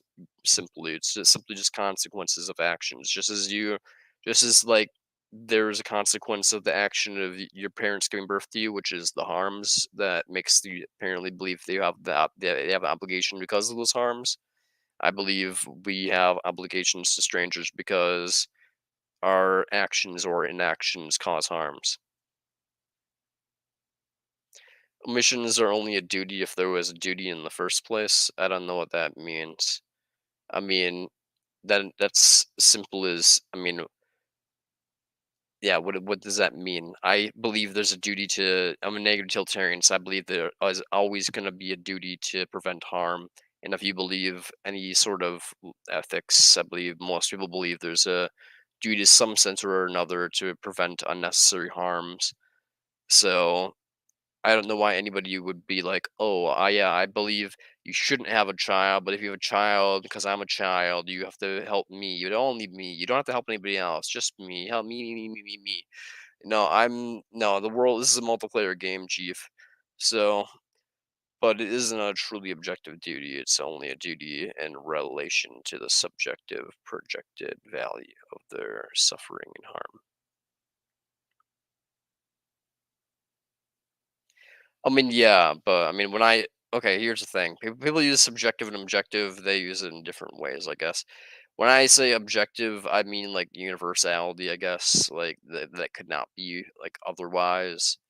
So basically, like yeah, basically, I just mean it cannot be otherwise. So subjective. When people usually mean subjective, they mean like a experience product of like a subject. I don't really mean that because to me, subjective means like wishy-washy nonsense that like, oh yeah, you can toss a gay guy off a roof because it's Saudi Arabia, but you can't toss a gay guy off a roof because it's America or whatever. Like that's what subjective means to me in my mind. When I use the word subjective, I basically just means to me like wishy-washy, you do you, I do me, blah blah blah blah. But when I say objective, I basically just mean like, things that cannot be perceived as otherwise. Like pain is always going to be perceived as a bad thing. Uh, Pleasure is always going to be perceived as a good thing, even though it's an illusion. Uh, but we can understand once it's an illusion and we don't get as much pleasure from it, hence why it's pretty fucking illusory and bullshit. But if you shove a nail from her hand, you can be a Buddhist monk or otherwise, but it's still gonna hurt like a fucking bitch. So you may not have a reaction to it, but it's still gonna hurt like a bitch. Omissions are only a breach if there was a duty in the first place. It doesn't operate based on shoulds. There was either a moral duty, a legal duty, or a contractual duty.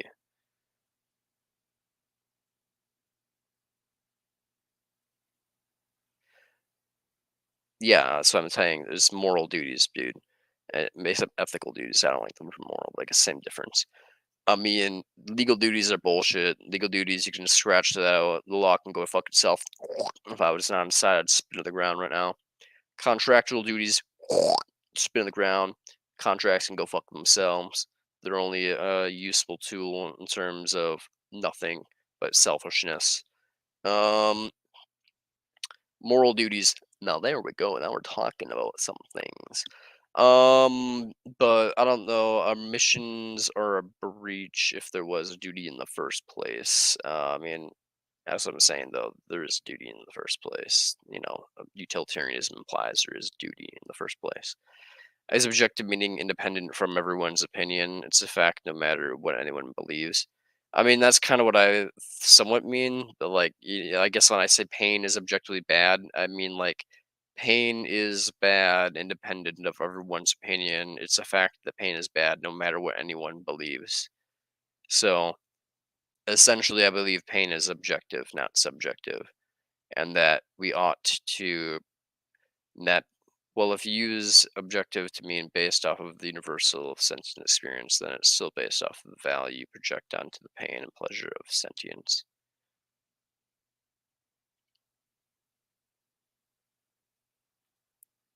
I mean, yeah, but I don't think it's possible for there to be otherwise in the universe other than through like evolution. So, I mean, you could say it's still dependent on a subject, but to me, I mean, it basically just means it's independent of minds because this minds. I mean, I mean, it's not independent of a mind because you can't experience pain without there being a mind.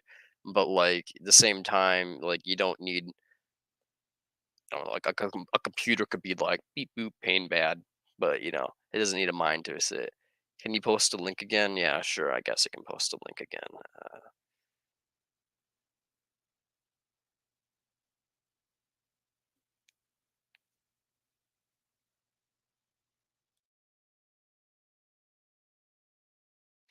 Well, then why don't you do some bad things, Apple? You have some not so cash money desires. Why do you think you have a reason to not do those things?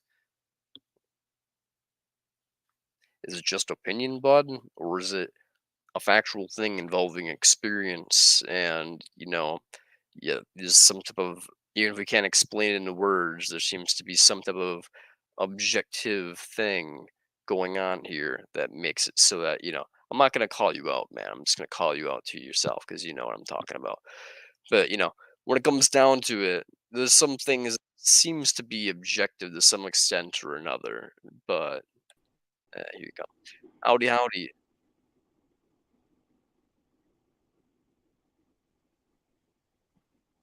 I mean, I can't hear anything yet. 1 second. No problem.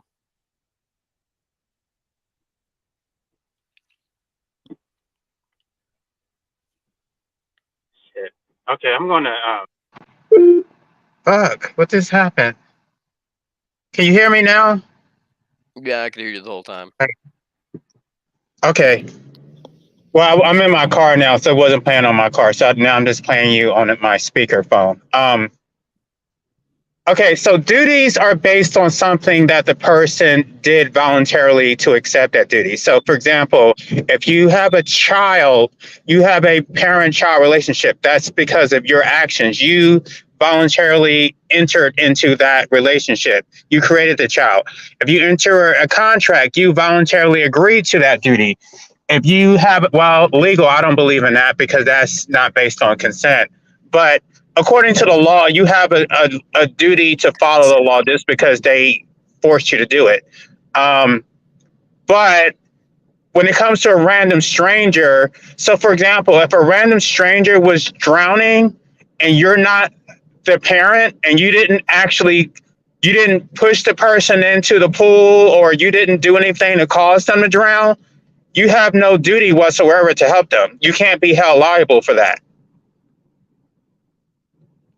Yeah, you can't be held legally responsible for things, but I believe morally speaking, you can be held responsible for things. Morally, based on what? You didn't push them in. They're not your child. You have no relationship with that person. You would be risking your own life for nothing for somebody that you don't even know. So you believe if there's someone being assaulted by someone, like someone getting raped or something, that you wouldn't have an obligation to potentially interfere with a rape to prevent massive amounts of suffering? You Just can because be a good Samaritan, but it's not a legal, moral, or ethical duty unless you have a there's relationship with that person. Like you don't. Oh, You I don't. don't. Fuck you, man. What? Who gives a shit if it's my cousin, my wife, my daughter, or if it's a stranger? They're just a random person. I don't give a damn about my family members. Wait. I'm telling you based on like the philosophy, based on a legal system, based on everyone looks at what a duty is. I'm not telling you based on my personal opinion. A duty is based on something that you did voluntarily to accept that duty. Do you believe that I have a duty not to rape someone? You have no. That's not. That's a negative. Whatever you call it. That's a Yeah, you have a legal duty not to harm. Well, yeah, but that's not the same thing. We're talking about omissions. You're saying if someone else is harmed, do you have a duty to act? And I'm saying that you don't have a duty to act unless you are the one who put that person in harm's way in the first place.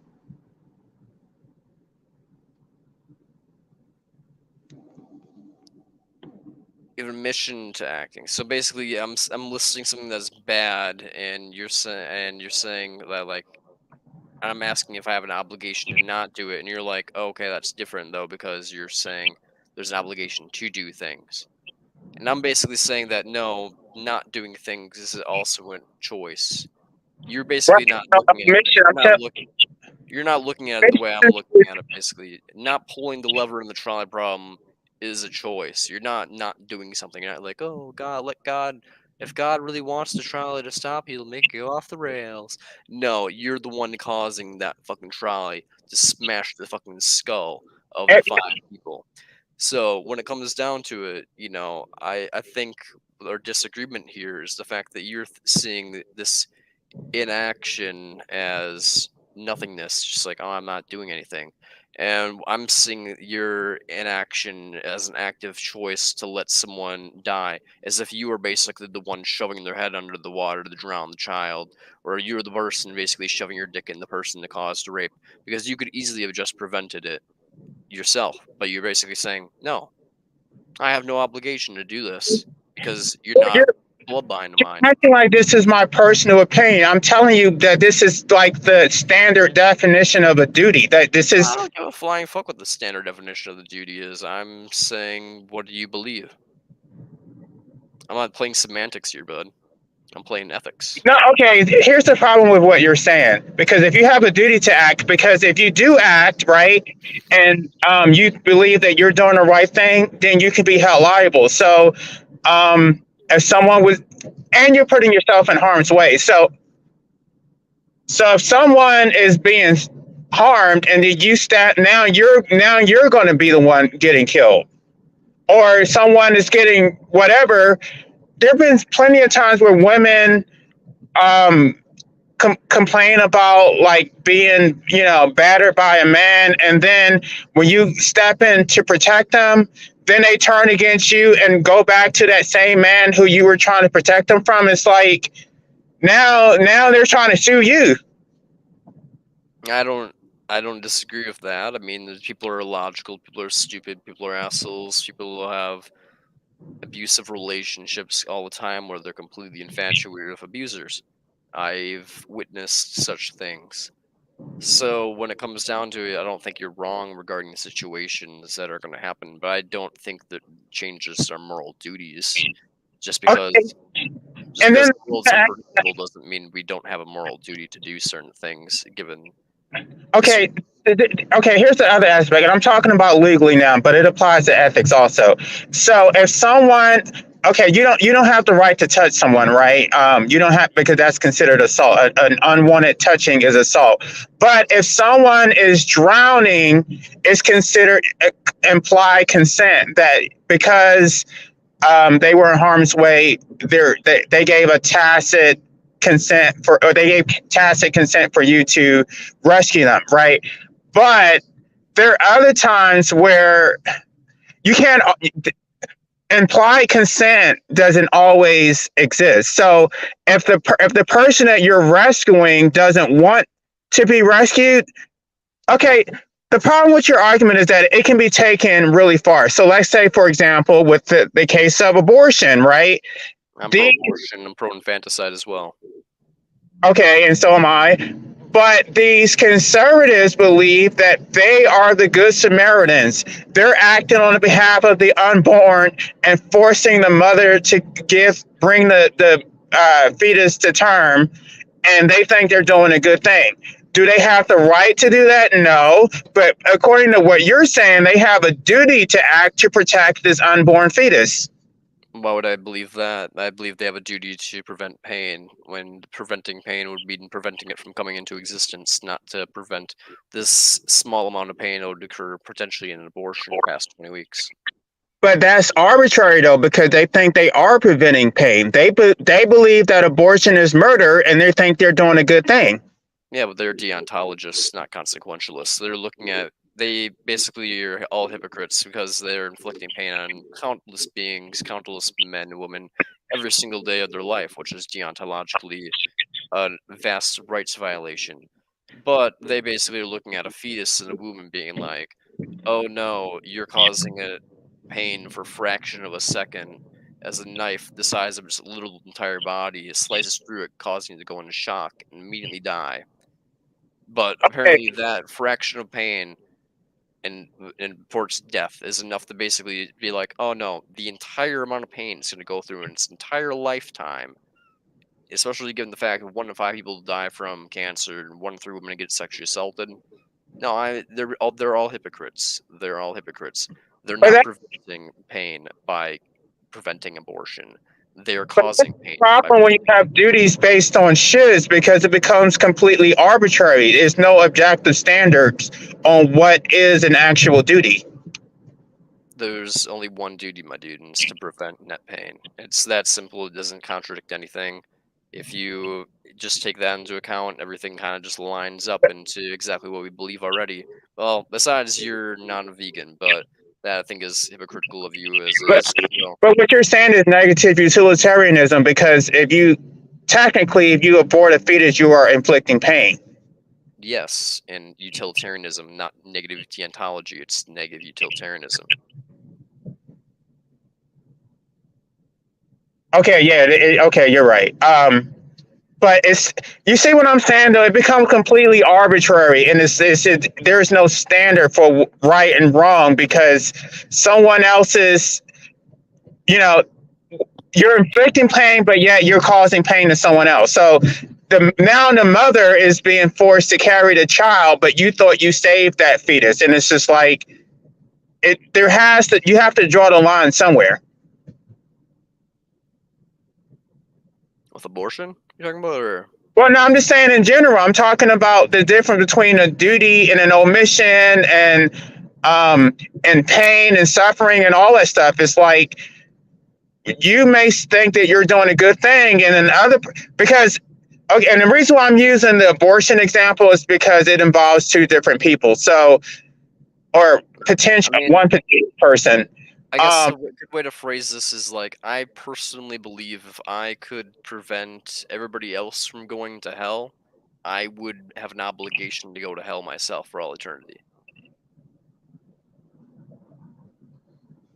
So if I could prevent other ways where you could, I'm not saying, okay, and this is really based on Peter Singer's argument, which I wanted to do content on that, but whatever, it's kind of dry.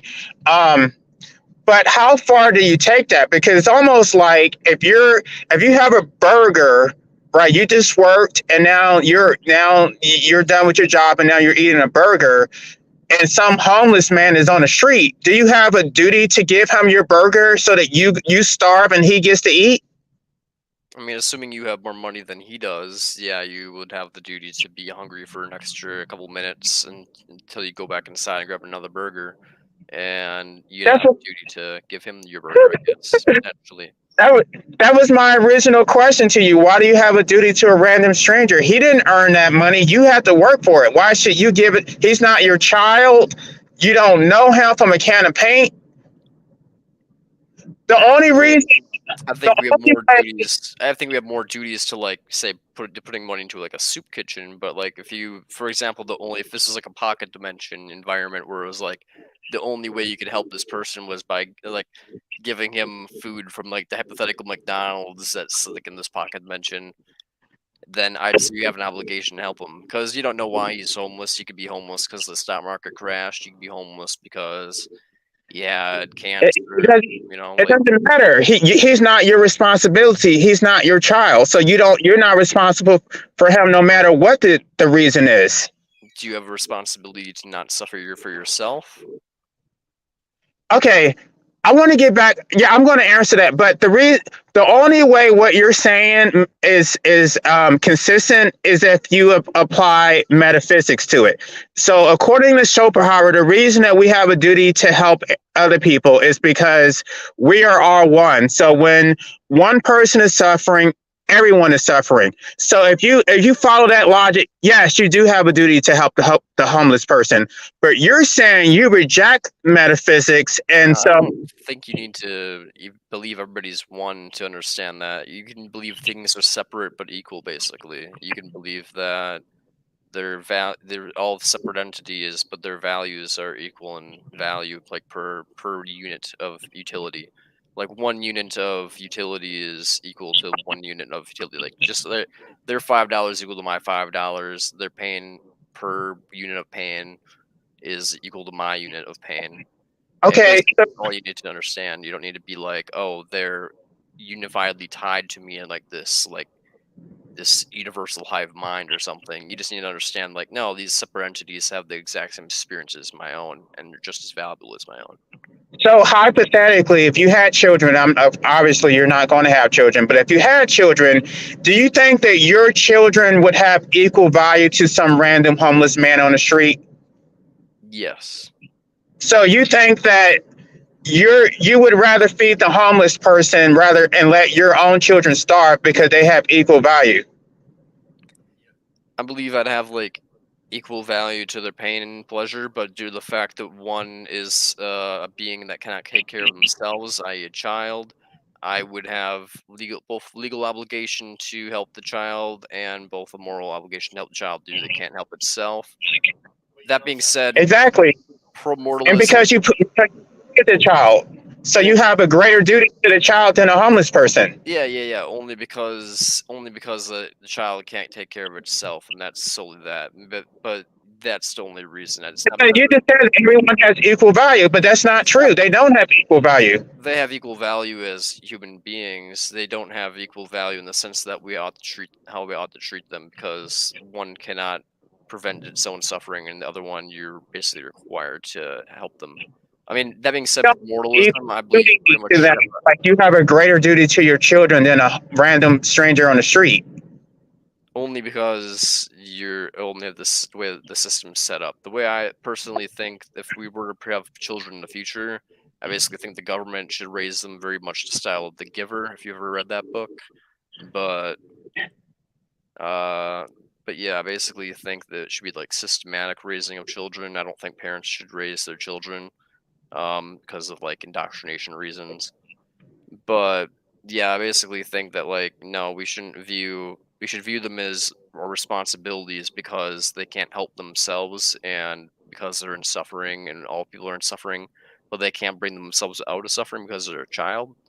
We have a duty to do that ourselves, which would be either via primordialism, like euthanizing the child, or if they have some type of duty to the world, i.e., they're like helpful in some way or another, then I guess, a duty to raise them in a least painful way possible. Okay, so if you work and earn money, you think that the government should just come in and take your money and give it to someone else who didn't earn it just because they need it? Yes, I mean, So why would anybody work? Why would anybody work? You could just be the lazy person who doesn't produce anything.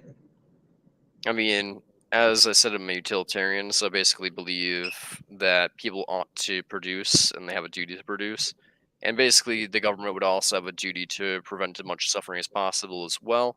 So if these people aren't willing to work, you cap them. But what gives the government the right to take from the person who produced and give it to someone who did nothing?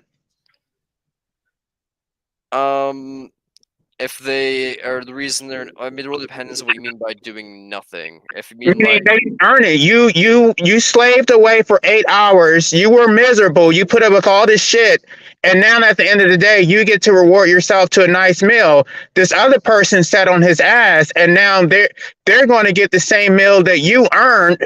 How is that right? Oh, that's the thing. I think if the system's set up right, these people will basically be in a system where they'll be provided jobs, and if they refuse to work those jobs, then hashtag primordialism. Goodbye for them. They get soylent green and be produced into human meat for us all or something. I don't fucking know. But moral of the story is, I think, yeah, it's just as simple as, yeah, we sorry, my brain's blanking. What was the question again? My bad. Apologies. You should ask your chat about Colin, disability. Colin, If the disabled bodies was able to fix their body issues through the fix of Colin, you retarded, bro? Just speak your words. Oh, Christ. ask your chat if you have like knee deformities because your knees can't develop muscles in your shoulders and like your fingers and stuff like that. I'm mainly talking my left and right shoulder. I know you're talking about yourself. I don't care, but Yeah, Brent, should a person that has these disconformities like double joint, should they take testosterone or some type of steroid that doesn't cause their penis to shut the shrink? fuck up, Colin. No one gives a shit about that. It has nothing to do with ethics, bro. Yeah, Brent, because that's human ethics. It has nothing to. Your dick size has nothing to do with ethics. Get the fuck out of here. People for taking steroids. Who gives a shit? People diss people for taking steroids. The ethics of taking steroids is bullshit, Colin. There's nothing wrong with taking steroids. Literally, it's just a bunch of capitalistic bullshit about sports, okay? There's nothing wrong with taking steroids. Yes, take estrogen in mass amounts. Exactly. Take estrogen, Colin. Become big titty. Should I become alpha male? Because you know how alpha male I am already. No, Colin, you don't even know what estrogen is, bro. People already Colin, do you know what estrogen? is? Yeah, I know. I'm kidding. If people already say that I'm like taking like steroids or some type of shit to be able to do like bodybuilding that I'm doing or make those things that I've done. Okay, Colin. As much as I want to talk to you, I don't. But goodbye. I'm just saying, Brent, I don't want to take that shit. Okay, so can someone tell me what I was talking about with fucking antenatalist informer in my last response before I forgot my train of thought and then he dipped out of the conversation? I'm not talking to you, Colin, and it's not like you were paying attention either. I don't think you know. I know you don't want to pay attention to me. But I'm gonna make some eggs and some cheese and hot dogs and milk. All 4 things that aren't vegan. Okay, Colin, cool. But are not part of a large mammal. It doesn't fucking matter if it's part of a large mammal, Colin. Small muscular things. Shut the fuck up, Colin. They can't even hear you either, so. If you're Rick and Morty siblings, basically. I'm a pro bodybuilder and I don't eat cows. Read me and Jay's messages above, sir. All this alpha beta beta stuff is BS anyways. Yeah, basically. Colin, they just said the alpha male stuff is bullshit anyways. Tell your chat that cows eat like shit and stop eating cows. Colin, no one in the chat is, besides Antonius Informant, is eating cows. Then tell them to stop eating cows. Tell them what I said. Cows eat like shit versus chickens, and they need to eat better. Okay, Colin says if you care about yourself, because he's an egoist, you should stop eating cows, and eat chickens, because chickens eat grass-fed stuff and cows eat bullshit or whatever. That plus, I guess, if you're Indian or something, I don't know. He didn't say that part, but I'm just throwing it in there. Colin's gotta be in the spectrum. Yo, Colin's straight autistic as shit. I'm just joking. He was talking about if we have a duty to let the government take our money and feed it to the homeless since they didn't do anything and don't do anything to deserve it. Yeah, I was basically gonna say that same as before, it's just negative utilitarianism. It's not like these people actually exist. It's not like they've done anything given free will to like really deserve or not deserve the situation that they're in. Given give it, not feed it. Yeah, And when it comes down to it, yeah, you're just perpetuating it. It also, when it comes down to it, just statistically, economically speaking, feeding the homeless costs a lesser tax burden. Basically, curing homelessness statistically actually costs less of a tax burden on the taxpayers than if you were to just house them. So, so you're a determinist? Yeah, I'm a determinist of sorts, but I mean, it's more about psychological hedonism, but I'm technically a determinist, but I don't believe in free will because it's more or less psychological hedonism, less about determinism.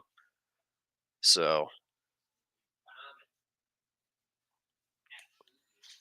but determinism basically is enough to say that free will is bullshit. So, I mean, that also. I just prefer psychological hedonism because it's more aesthetic and less mainstream. And way more existential and crisis inducing. Being like, oh, atoms bounce around. Ooh, that's scary. But like being like, I can't even control what I want. Now that's extra scary. So,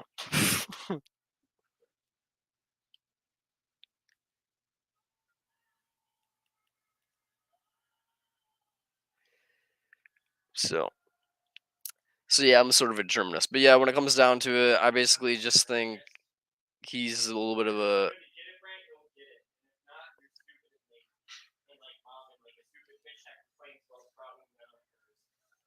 Fair enough, Colin. But yeah, as I was saying, yeah, basically, I just think he's very egoistic, and he's kind of Antonellis informative. I'm not Colin.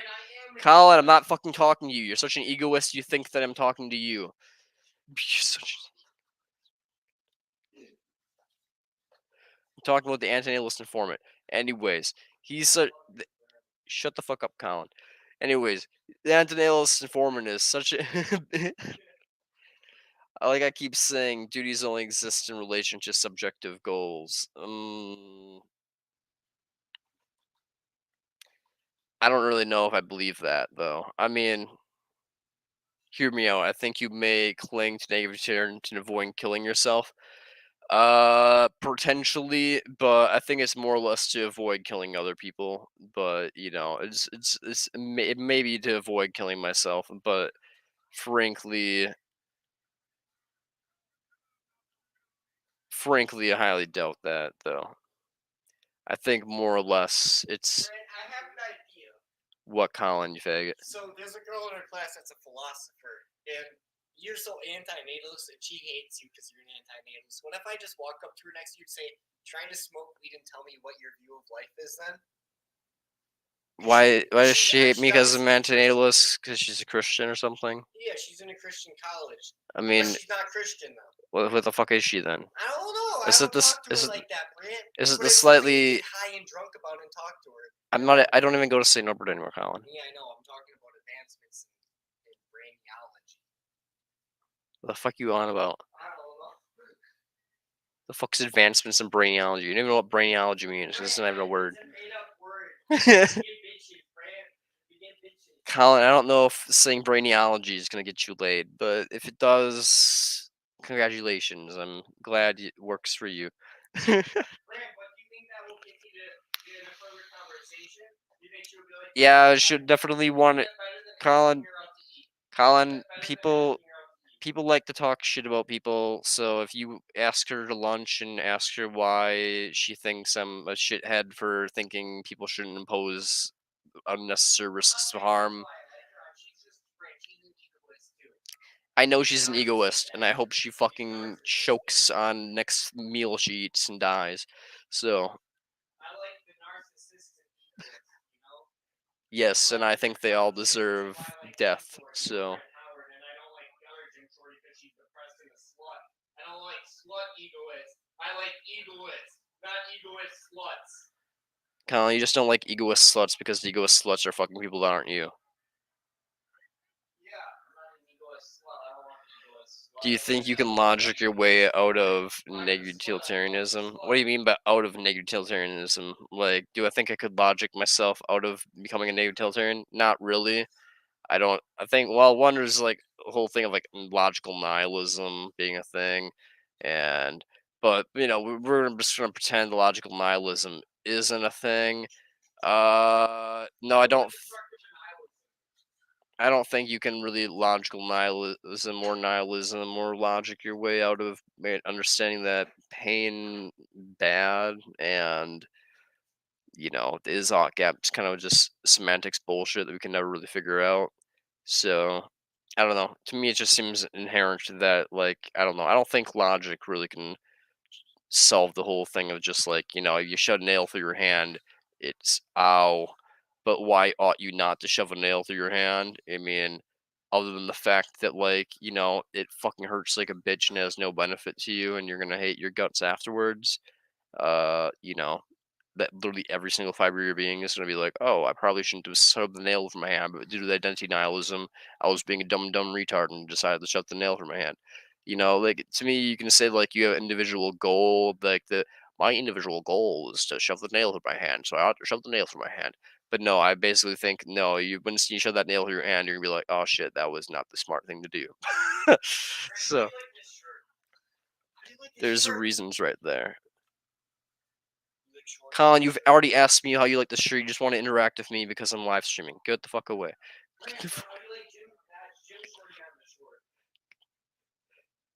But Colin, you're just trying to interact with me because I'm live streaming. Go away. But there are no reasons to help some random strangers 1,000 miles away. I mean, there's no reason to help my brother if he's bleeding out on the floor right now. I mean, he's kind of a piece of shit.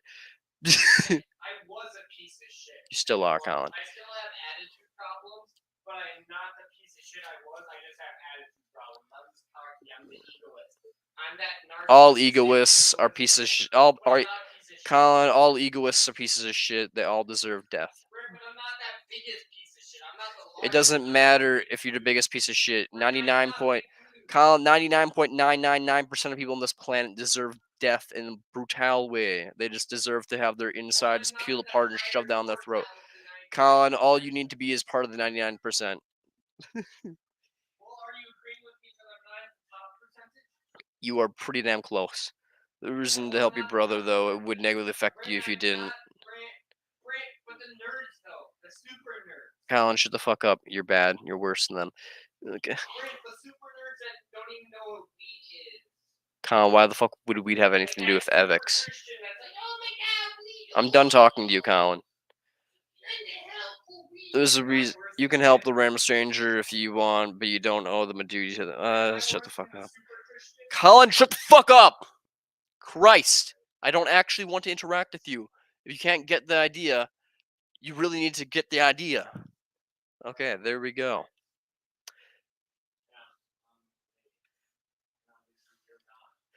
I have attitude problems just like you, only my attitude problems can be hidden by layers of charisma, but only for so fucking long. So help me God. Anyways, but there is a reason to help your brother, though. It would be negative affect you if you didn't, only in a legal sense, but in an ethical sense, I have no obligations to help him. In fact, it would probably be better for the whole world if he would just be off the face of this earth. Thanos snapped. So there is no reason to value anyone's pain that doesn't contribute to your own well-being. I don't think. I mean, egoistic perspective, sure, but from just the pure fact of their pain is just as valuable as yours. I mean,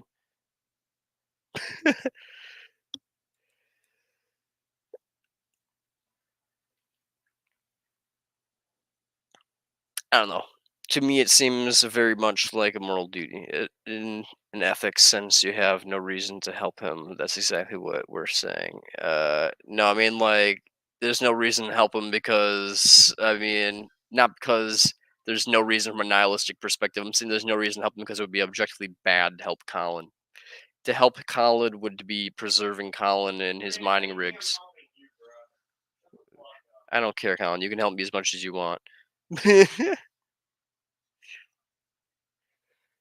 It's simple ethics, helping the homeless person, it's simpler. I mean, I understand what you're saying, just as I'm being hypocrite when I say when I criticize Gary a little bit for being little on God. Like I agree that you're being like I'm being a little bit of a hypocrite, just as I'm being a hypocrite when I see like Gary is wrong potentially for saying like, oh, you shouldn't help the homeless because you know homeless are just useless and are just gonna breed and cause more problems and they're better off dead. He's probably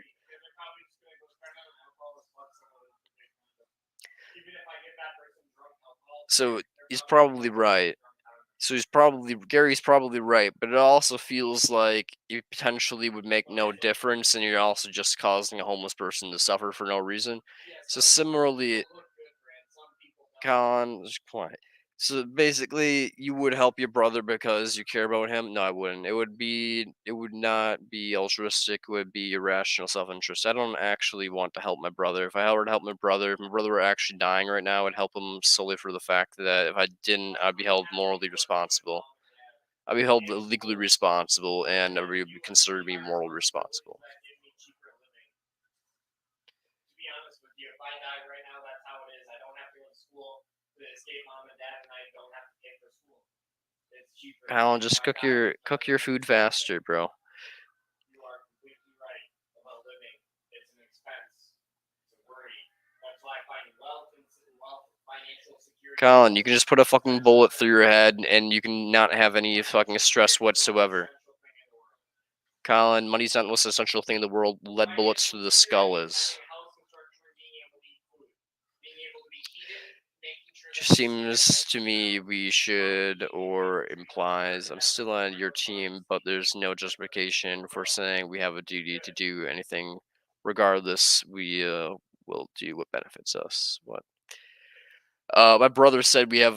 My brother basically said that like money's like the best thing in the world, and he was just flicking the bean of the capitalist dollar. Shelter and heat. Fuck shelter and heat, Colin. What the hell does shelter and heat do for anybody?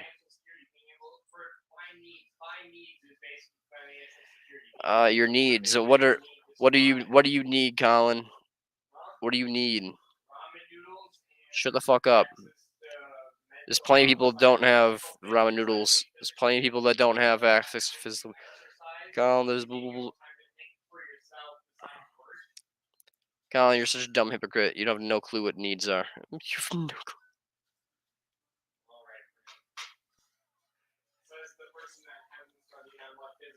Last time I checked, when you were not exercising, you didn't spontaneously combust and die. So, you know, last time I checked, it isn't a need to work out at the gym. It's not a fucking need. How is it how are you a better person from working out? It boosts your ego. How the fuck does your ego have anything to do with being? I'm still a better person. I'm still a better person. Colin, you're literally a psychopath who manipulates people into having sex with you. You can be as charisma and nice as you want, but it's all a fucking ruse. Sure, Colin, sure. I can read while you work out, but all you're doing is sitting. I can read if I want to.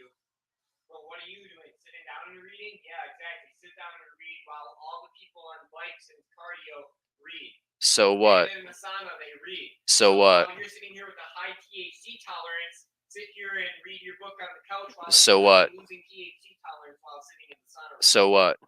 So what? You're just a loser being a meta. You're not an alpha. That's all I'm saying. Colin, as we were all talking about, as everybody in this chat already said earlier, anybody that believes in alpha and beta is literally just a loser who's already fallen for the manosphere thing, wants to suck Andrew Tate's dick, probably is a pedophile. You know, so shut the fuck up.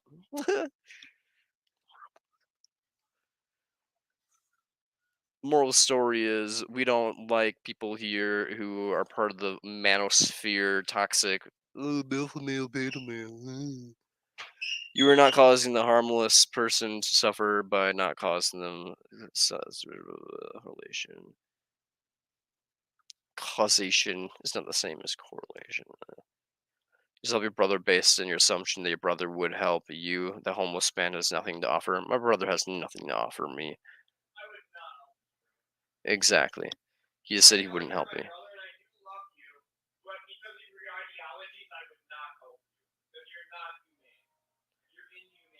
How am I inhumane? Fuck you. How does that have anything to do with humane? Okay, Colin. Oh, so if you were in a society of all pedophiles, Colin, you would just be think you have an obligation to rape kids. That's what you're saying? Sounds like you believe that you have an obligation to rape kids, though, as long as society believes that. So it does sound like you just said that. You literally just said, Colin, you literally just said the moral obligation is whatever the norm is. And so basically, I just get the example of what if the norm was pedophilia. And basically, that leads to you basically thinking that the norm is rape. Yeah, says the person who just said whatever's normal is fine. Okay, rapist boy. Well, I mean, if everybody's doing it, yeah, basically. So, yeah, that's basically Colin. If everybody's doing it, so. Yeah, I know it's a joke. But yeah, my brother basically he doesn't fucking he's an idiot. So he basically will say, "No, what's good is you're moral, Brant, because you're not normal. What's good is whatever is in the mainstream." And then I basically just counteract by saying, "What about a society where pedophilia is normalized?" And he basically is like, "I'm not saying I endorse pedophilia." And I'm like, "That's what you're saying, though. You're saying you endorse whatever society is." I know Andrew Tate's not attractive, but some people apparently think he is a Chad, and I don't fucking know why. But yeah. Basically, that's what people do all the time. They endorse things that they cannot accept the conclusions of because they're egoists, and they don't understand that when you're an egoist, you're basically endorsing rape, murder, exploitation, slavery, pedophilia, anything you can basically name, bestiality, probably especially. Colin, it's the social norm for some countries, faggot. In some countries, people. Colin, there's literally entire countries that lose their virginity to like fucking donkeys. And so what? You believe that it's Colin, you said it's the norm of you said it's the norm of your you said it's the norm of your society, and I'm assuming you're talking about the norm of society. So unless you think it's okay to rape donkeys in one place because it's normal there and not somewhere else, you're a fucking retard.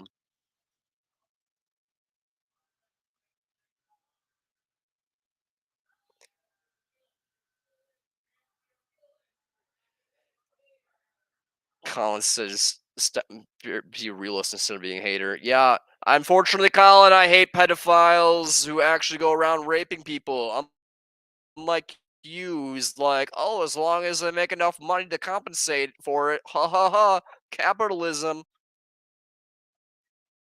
Yeah, and no joke, there's actually entire countries where people lose their virginity to like donkeys and like mammals and random like farm animals. Like no joke, it's like it's actually a mainstream around the world in certain countries and like South America and shit. Like it's uncommon that you don't lose your virginity to an animal. Apparently, in some parts of the world, people will do with things to offer or take all the time. What do you mean? People with things to offer or take all the time. What do you mean? I don't know what you mean. People with things to offer, take. I'm not sure what I said, but that was confusing. But yeah, basically, Colin's just a piece of shit. Basically,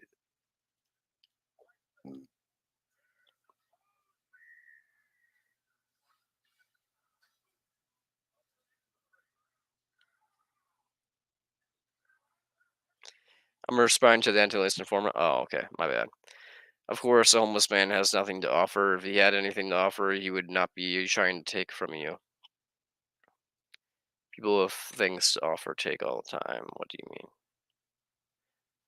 Basically, people with things to offer take all the time. In fact, capitalists, you're gonna have far more money taken from the upper class. You do realize, as I said earlier, Antonellis, I'm not sure if you were here when I said this, but um, if you house and feed the homeless, you actually save a lot more on tax dollars than if you actually allow them to remain homeless. One.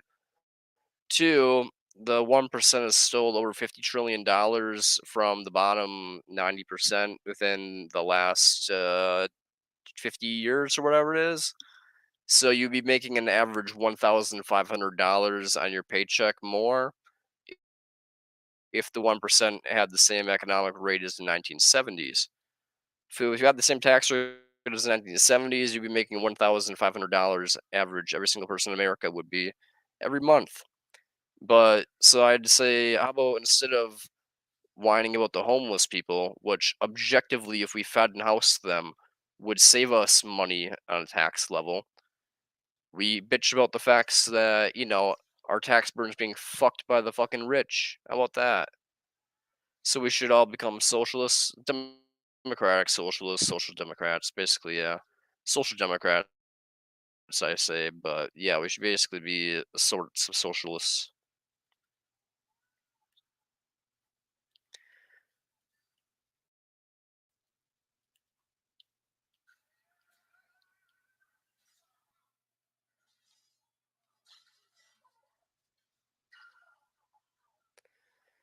Apparently, Trump has been indicted. Politics is such a shit show. I forget what the word indicted means, but fuck Trump. I don't like him. So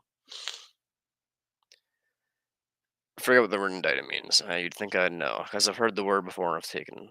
We should do whatever works. Who cares what it's called? Basically, whatever causes the minimum amount of pain and suffering is what we should do.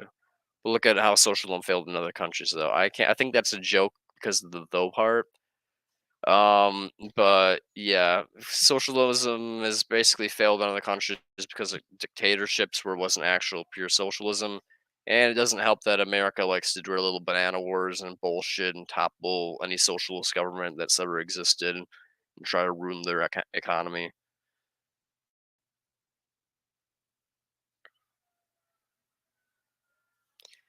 I mean, what do you think the rich people are? They do nothing but take.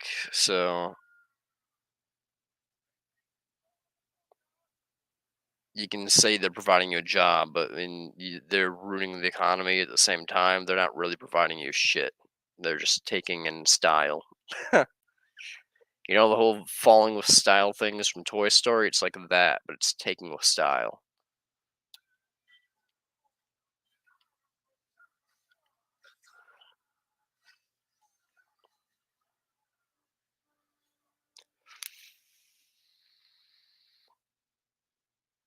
How can I take your time and your resources while driving the economy to shit?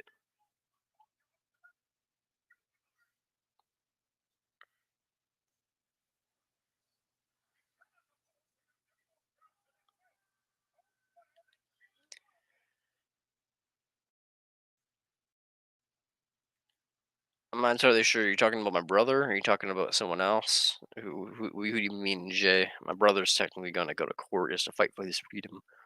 But who's going to court? Oh wait, are you talking about Trump? Oh, Trump. Yeah, you're talking about Trump. Yeah, he has to go to court for fucking that weird prostitution sex scandal or whatever, where you like ruin some hoe's reputation or whatever. Um, yeah, exactly. What people do nothing but take really like. How can you really do nothing and only take things? Like if you do nothing, you're gonna die. Basically, I mean, for one, there's really no one out there who's doing nothing, and like I want to know which people you're referring to because I almost feel like I suspect you have a little bit of racial self hatred going on here, man. But just a suspicion, and maybe I'm wrong, But I'm wondering what people you're referring to as the people who aren't working, because I'm kind of just like, man, like, ooh, there's everybody's working, bro. And if people aren't working, there's very few who are feeding off the government. I'm not an anarchist. I don't believe in that. Good. Fuck anarchists. Do people not give by simply making someone laugh, or do they just monitor us? Yeah, exactly. Like, there's plenty of benefits that a homeless person can do for us, and without just being a wage slave cuck. So. There's many ways people can benefit society socially without.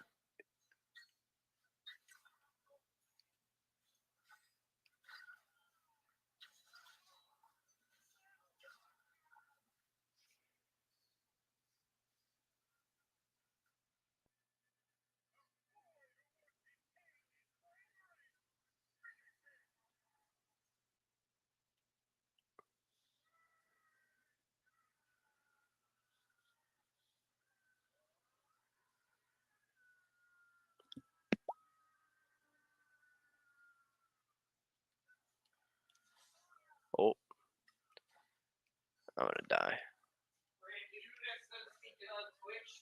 What? Can you send speaking on Twitch? I hit 2,000, 3,000 ping in my lobby. People said I was streaming from Antarctica. People said I was streaming from Antarctica. It's because the Wi-Fi is shut downstairs, I guess. But my ping is 21 up here. Fuck, I had 2,100 down there.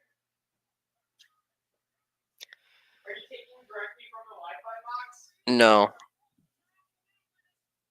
You're a bitch, dude. I said no. I'm not taking directly from the source.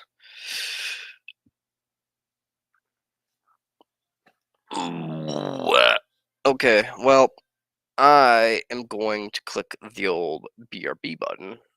I'm gonna have a toke, and then I'm gonna be back and talk to y'all good people. Do you agree, Brant? People would still find a way to exploit the system even if socialism was blended as intended. People will exploit the system no matter what. It's just the case of reality. People are going to exploit. People are pieces of shit. People always exploit. It's the way of nature. It's Ephilism, man. We're just need machines that evolve pinchers to take star energy from other people, and we will continue to do so.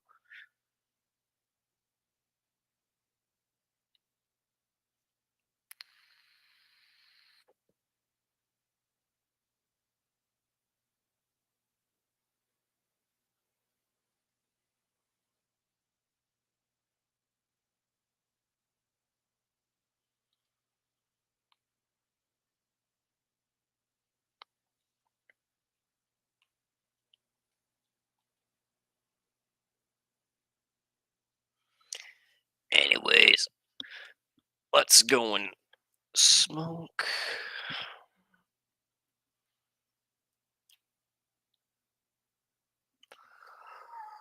I'm so glad tomorrow's my last fucking day at Coca-Cola. Tired of waking up at fucking 5 in the goddamn morning. Oh, 5:30 in the morning, 6 o'clock in the morning. I'm tired of that shit. I'm gonna take 2 then. Amen. I'll see y'all in a short bit.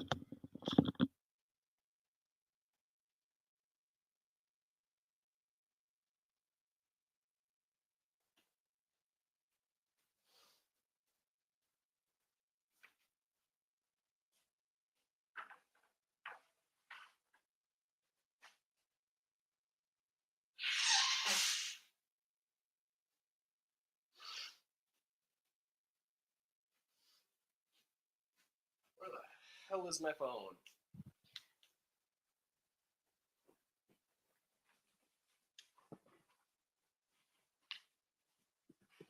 Found it.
14 comments. Whoa, what the fuck? Okay.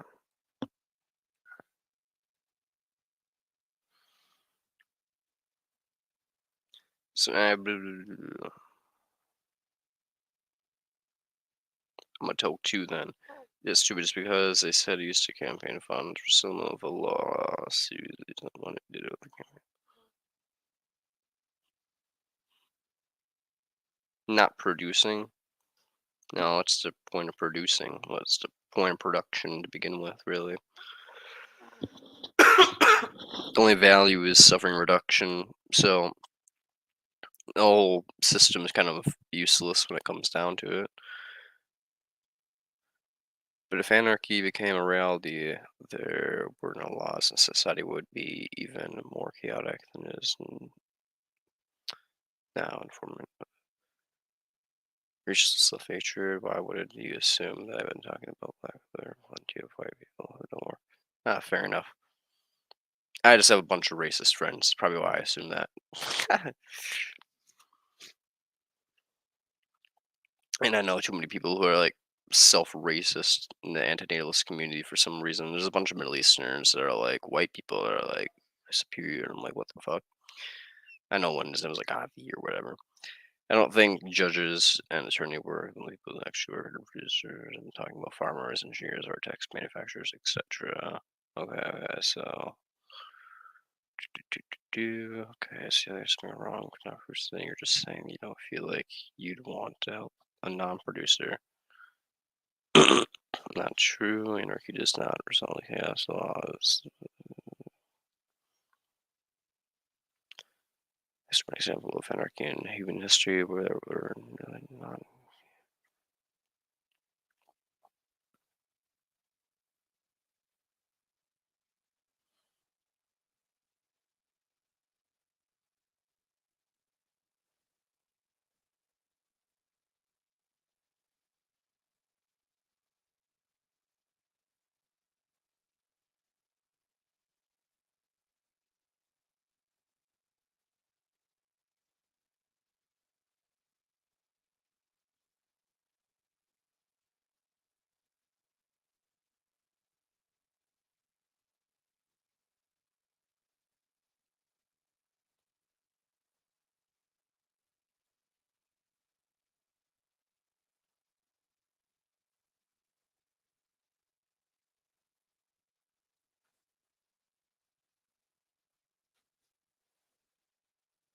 There's people who don't produce, there's homeless that buy the food, they contribute nothing but directly to the benefit of the producer. But who gets to define what is or isn't legitimate authority for mate? What can they get Howdy, softcore Apple Core. The homeless are not the only parasites in society. Anybody who doesn't produce is a parasite. That includes tax collectors, judges, attorneys, police.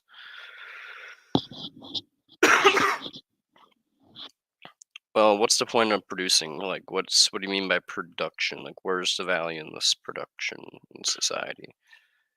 Like, frankly, society is a useless thing to have continue on. I'm an ethicist, so I want the extinction of all life on Earth, which society would be necessary for.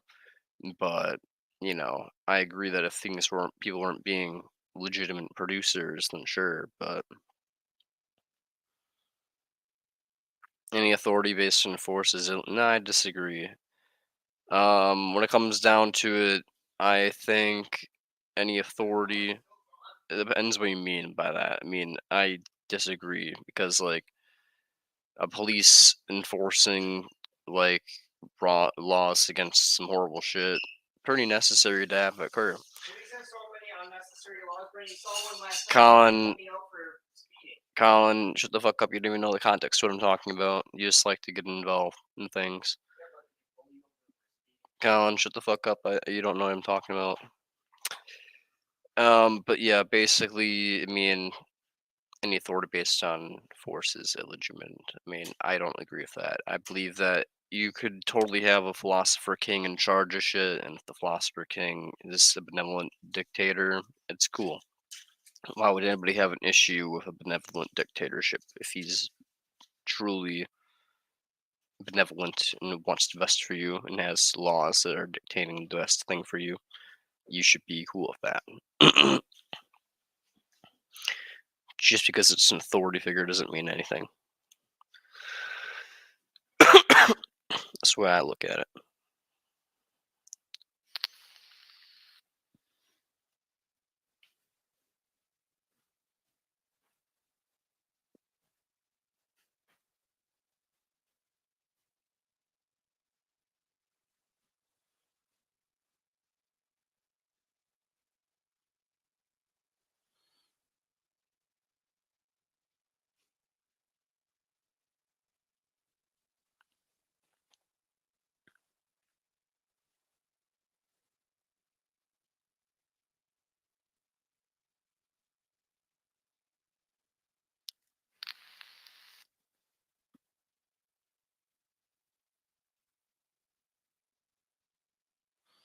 Yeah, exactly. What qualifies as production? What does production have value in itself? Like, you don't even seem to really think pain has value in itself, but for some reason, this production has pain value in itself. Like, you can't even experience production. So, what is it? What is this? What does this even mean? You know?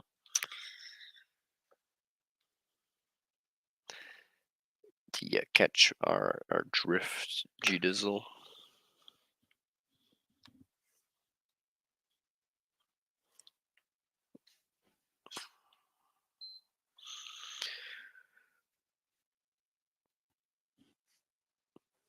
No.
Sure thing. I'll display the gay.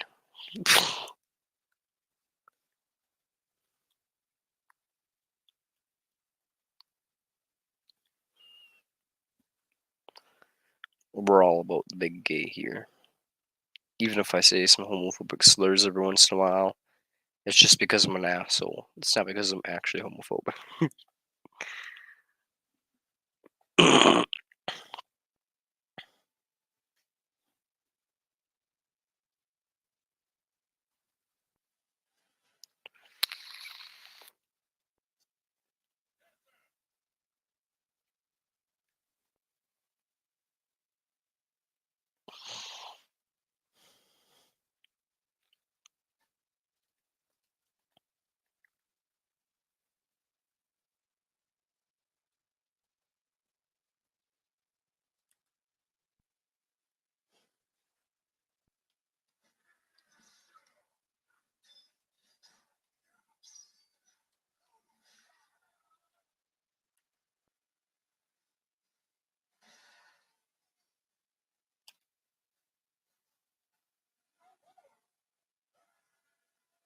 Maybe he's gone and an anti-analyst informant.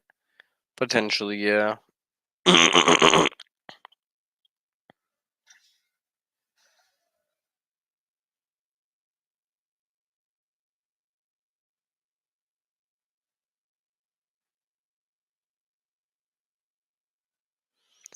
Another argument for realism can be that moral questions are sometimes too complex for us to solve, therefore, to avoid dealing with them and potentially causing suffering if we're wrong. Best to end it. Hell yeah, that's base as shit. Just like Lol, human brain have too much existential shit going on. We feel things, but nothing semantically can prove it. So may as well just end this shit. Police force is illegitimate. They're violent thugs. I mean, I kind of agree, but I do believe that police force is necessary to enforce the law. I just don't believe that the police are legitimate in the form they are right now. So I agree with that sentiment because they're basically just thugs and then basically a bunch of people that abide by the thuggery and let it go. Here's the thing. All cops are pieces of shit because they let the other ones get away with what they're doing. They hide behind that blue wall of silence, basically. So I think all cops are bastards, but not all cops deserve to die, and some cops could be useful in the future. It's just unfortunate that the system's fucked. So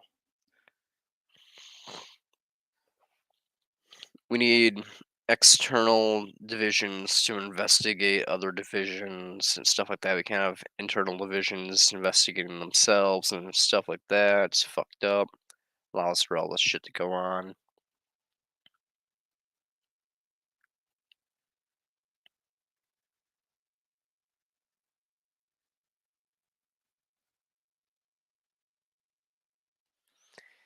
It's consent to it. He's gonna enforce the rules, and if we're an anarchist society and everybody has essentially. Yeah, I don't believe in anarchism. Anarchism's not the way.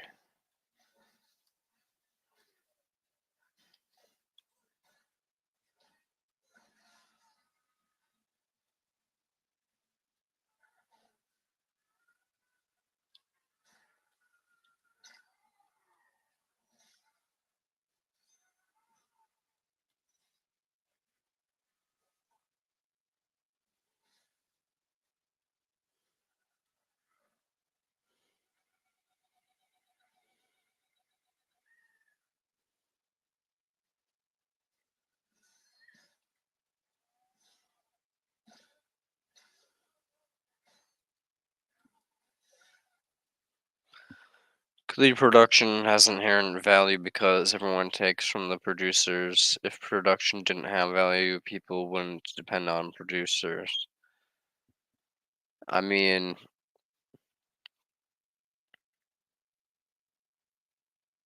I disagree with that.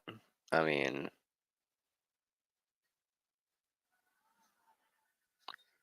that's like I don't know, man. Like, you could like imagine some horrible situation where some quote unquote benevolent people come in and like forcibly take over our land and are providing for the people, and it's just like, oh, they're now the producers, but or quote unquote productive, even though they're imperialists or some shit like that. Like if you went to a land, invaded it, and just killed everybody and took it over and started producing things, it could have been like, I am now producing more. That would be like excluding,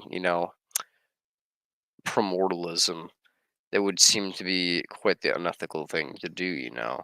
So I think you would agree. So I thought of a hypothetical there.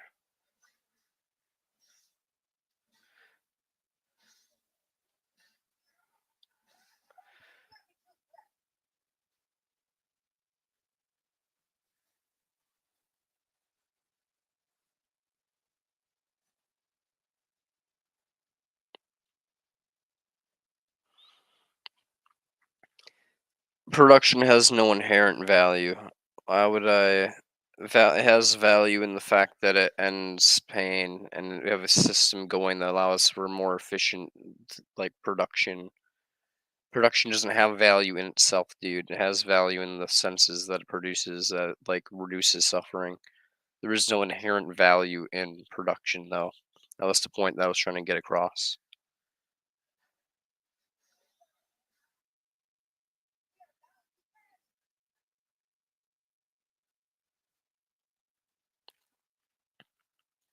No, I use the values that people produce because it is efficient for me.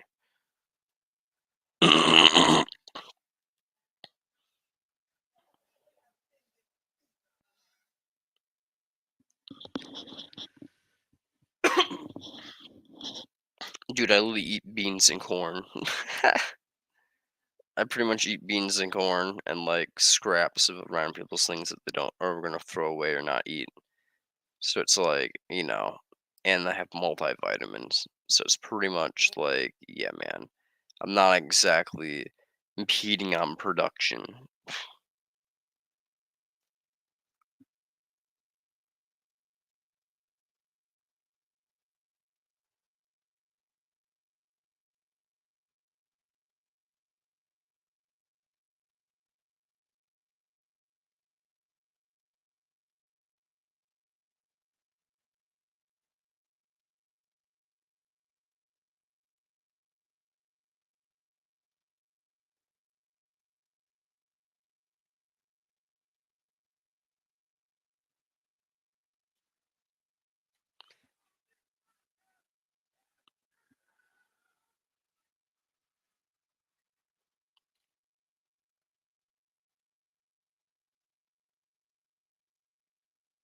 I'm not sure if you're talking to me or if you're talking to anti-natalist informant, but I think by well being you mean like utilitarianism is in like your well-being is in like not suffering, then I'd agree.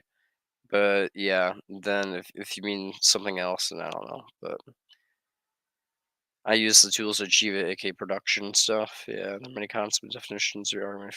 I feel like you have to be talking to an analyst informant. Yeah, so I like hosting little debates for everybody. It's fun, but I do have to go to bed in like 30 minutes. So.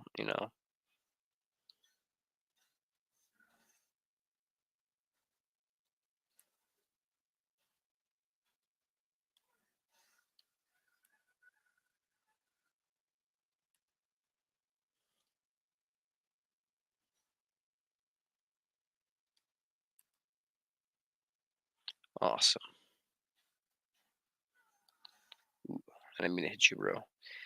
Sorry, G Dizzle. Didn't mean to smack you.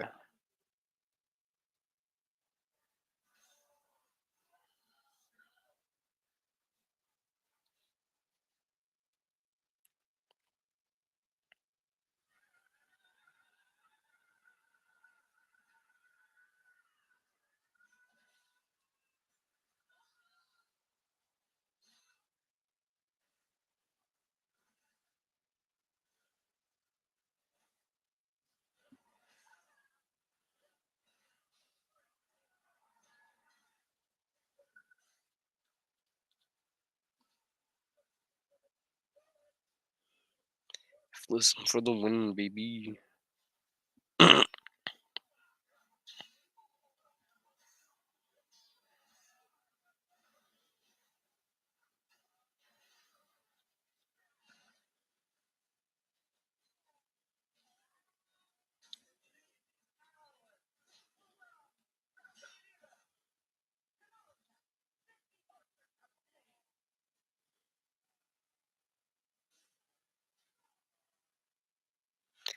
Consent is bullshit. Consent doesn't exist, my dude. Consent's just a concept. It's a useful tool of utility, but it has no value in and of itself.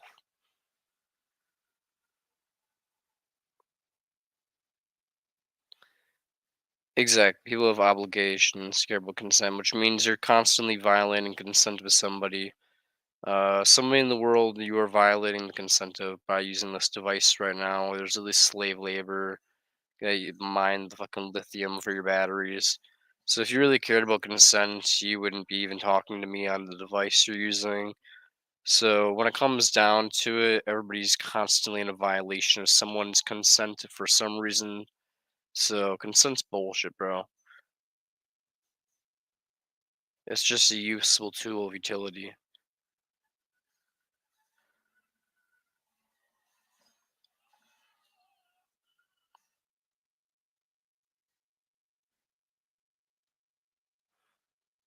That's the stupidest argument I've ever heard, anti-natalist informant.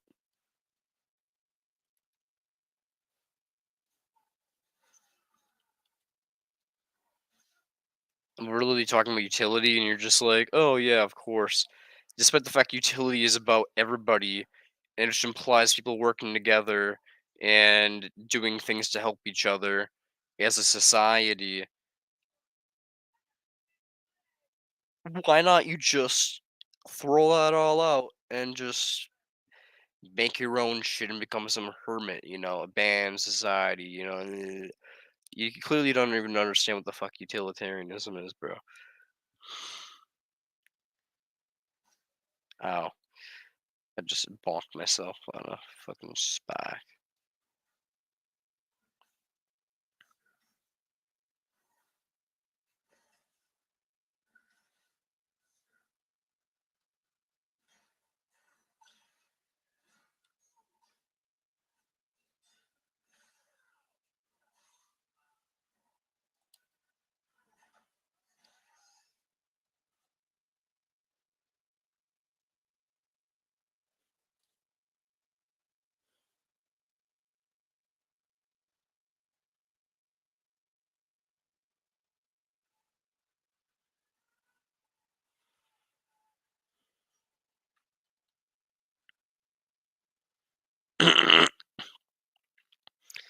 So if someone produces a bunch of things and it gets lost in transit, no one ever receives it, and it gets thrown out at the border, does it have any value?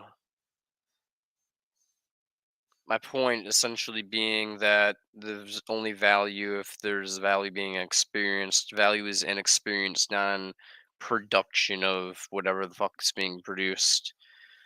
Like food in this case, I guess, or oil or car parts.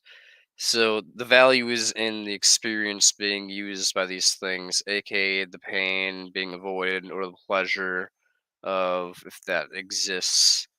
So there's no value in production itself.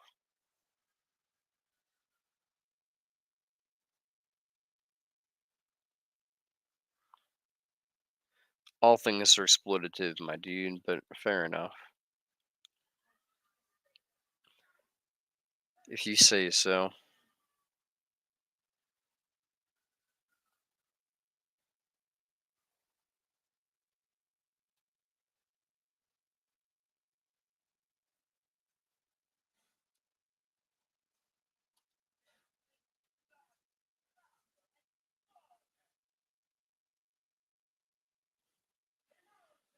Yeah, Jay gets it.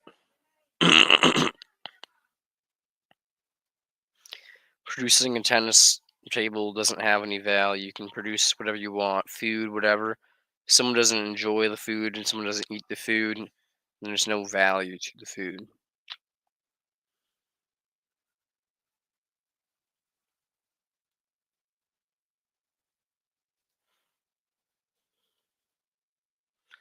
AKA, there's no value in production. There's only value found in the experience.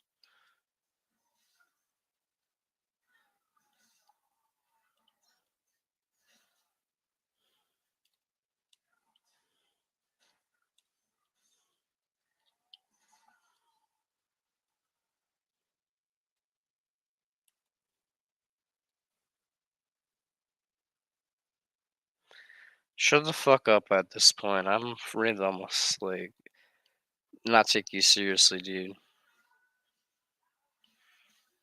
I already explained utility. And if you can't understand utility, then frankly, I'm not willing to have a conversation with you. Yeah, exactly.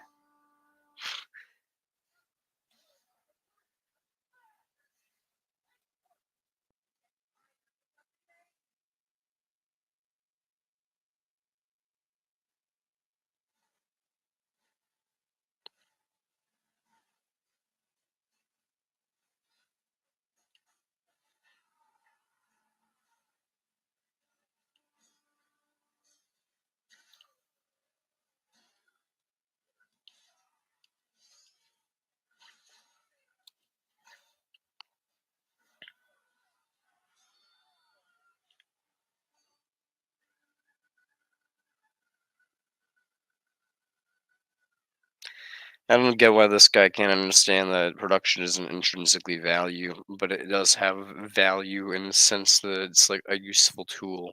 Just as consent doesn't have intrinsic value, but it has a value as a useful tool. Just as social contract isn't a real thing with value, it's just a useful tool for society. Yeah, exactly. It's subjective value, not inherent value. It's just like all these things are just like things that require subjects. Like production, you can be like, "Oh, production's valuable. It makes me feel good when I see someone produce something." I'd be like, "Okay, I guess," but like just my as my example of like production being lost in transit. Like if you make like a bunch of parts for a tractor or a car because he thinks he used car parts, for his example, like so if a bunch of car parts get lost in transit and like forever lost, it's just like, well, okay, where's the value? There's no value then.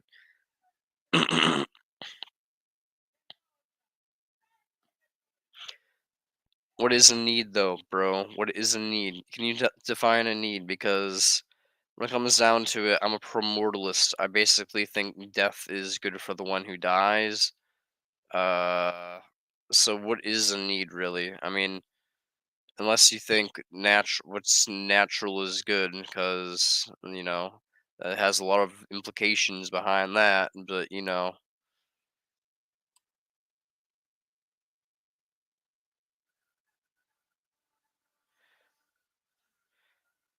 yeah, exactly.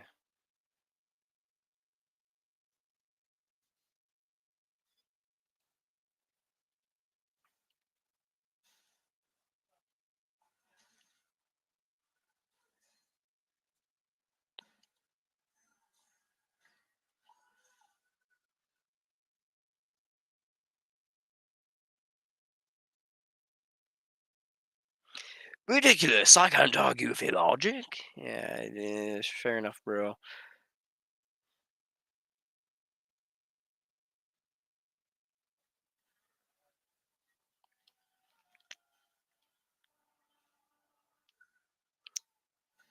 Pretty sure people used logic to like enslave people back in the day, but logic definitely the end all be all.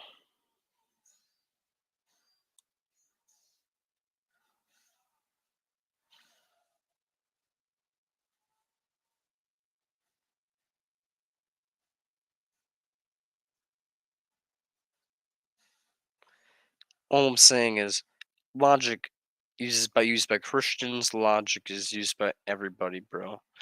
Logic doesn't fucking do shit for shit. Food is inherently valuable because people need it to survive. And survival is necessary because what now?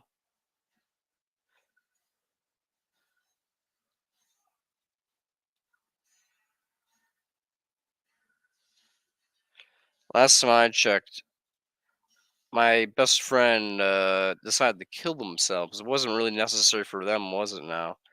And there's plenty of people in this world who choose to tap out. Plenty of people to like me who also want to tap out.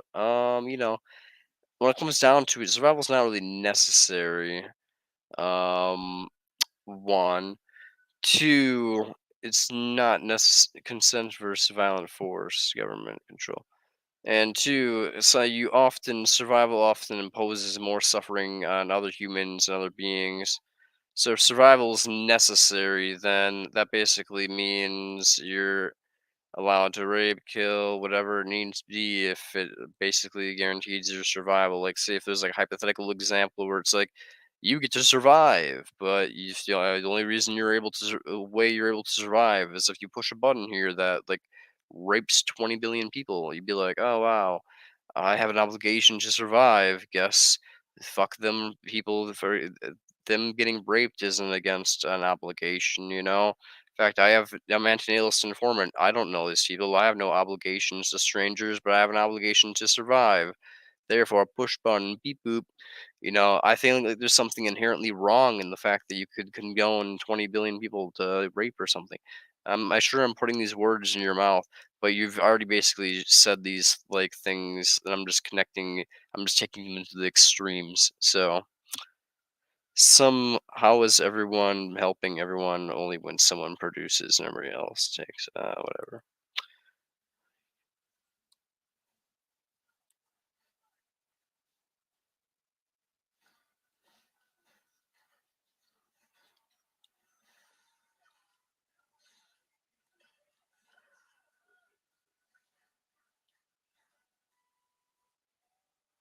You're thinking helping means promoting survival. Exactly. He's thinking helping means promoting survival, and I'm like, no, that's fucking bullshit. Like,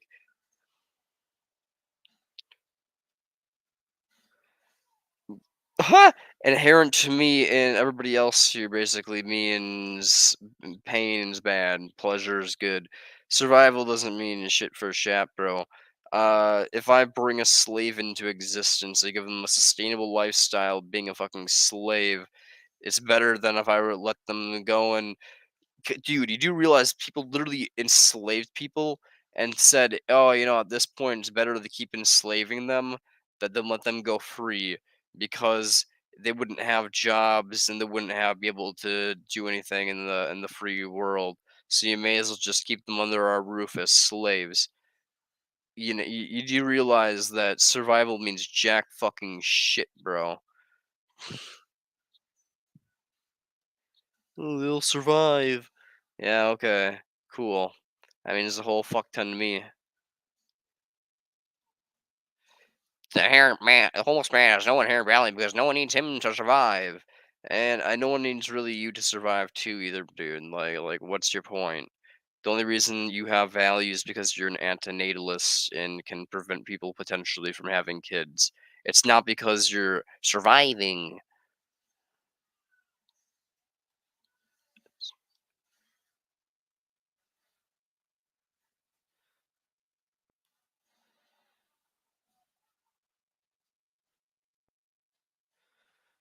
So apparently, the homeless man doesn't have inherent value in his survival, but he doesn't have value because he doesn't promote other people's survival. How the fuck does that work? I sell vacuum cleaners, bro. So apparently now it's just if someone's economic status isn't satisfactory for you, they're basically not because they decided not to be part of the money flow ramble rat race. They just, I guess, I'm losing brain cells with this discussion. Crikey, Reginald, fetch me my tea. Shut the fuck up.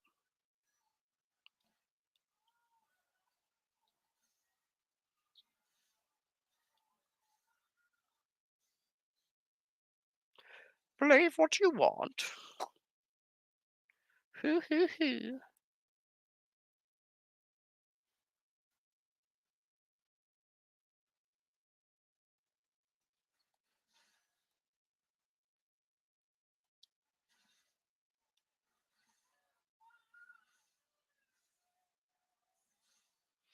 I love it here. I can't tell if that's sarcasm or if you generally love this channel. Or if that was like I love it here is in like a sarcastic like I love it here is in like life is pain. Or if it was just like all of those above like simultaneously.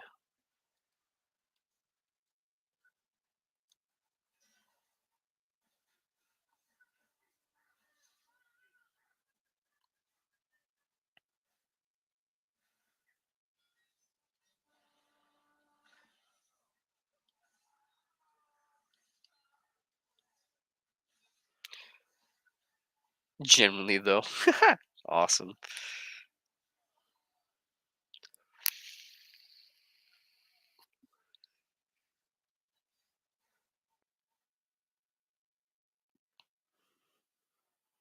I need arguments in my life. Survival is inherently valued. No one needs to survive, continue existence. It can only be subjective value to the individual that survives. It isn't valuable for its own sake. Precisely. Plus, given primordialism, I think that's like pretty logical that if most people would want to die, I mean, why survive given death is inevitable anyways? Like, what is this inherent value in survival if you're gonna die? Well, you must survive so you die later. Oh, cool. Okay. I died. What? Like, thank you for producing these streams, Brant. You were inherently valuable. Thank you. I would like to think that, but remember, Brant's just a vessel of this ideology. I don't exist as a continued being. It's possible that I could get like fucking Phineas gauged or something, and then I'd no longer be a valuable member. I'd just be like some psychopath just running around like, who knows? So those who produce food have the power to make everyone starve. There is nothing subjective about that. Well, what's subjective about that is the fact that if they all starve and die, then potentially it's good for future generations that won't come into existence. It really depends on how you look at it. And I'm just kidding. I'm not gonna get into the nuances. But when it comes down to it, we're playing little logic games and semantic games. So I'm just gonna be an asshole at this point. Study Maslow's hierarchy of needs. Fuck you. I don't care about the hierarchy of needs. Food is physiological needs for everyone. It's not subjective. And what is food taking care of? Hunger pains. Hunger pains. You get hungry, it causes you pain. Pain go away. Feel good. Then I feel like food inherently valuable, but it's not, bro. It's fucking not, homie. I don't know how to drill this into your head, but death is good for the ones who die. There's in almost every single viewpoint. Okay, let's say do you think there's more production or non-production in someone's life? Do you think you spend more time producing things or not producing things? Oh, unless I'm a literal slave, I don't think I spend a majority of my time producing. Well, then therefore you spend less of your time being inherently valuable. Maybe you should do the most primordialist thing and allow the slaves to be productive instead of inherently wasting time with your unproductiveness. Oh, it's about survival. Oh well, what is we can go around. We can keep on playing this game, brother. But we can. It can. I can try to make anything you say lead to primordialism. I can do it. I can find a way. I can twist your words. I'm a psychopath. Believe me. I can find the way. But that's no fun. Semantics is no fun. The hierarchy of needs, all of them basically boil down to pain reduction. Everything reduces to pain, homie. If people stop producing food, if people stop producing food, people would die, but that doesn't make them inherently valuable. People dying could be a good thing if you argue it's more valuable for stop producing. All needs can be broken down instinctively. Survival desires needs aren't actually necessary. It's in your illogical definition. Nothing is.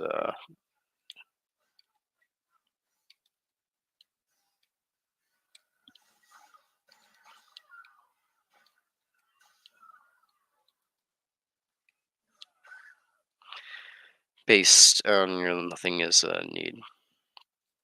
No, I said the only need is to reduce pain.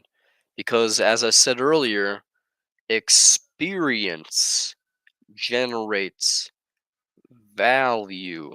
Conscious minds are where value is being generated.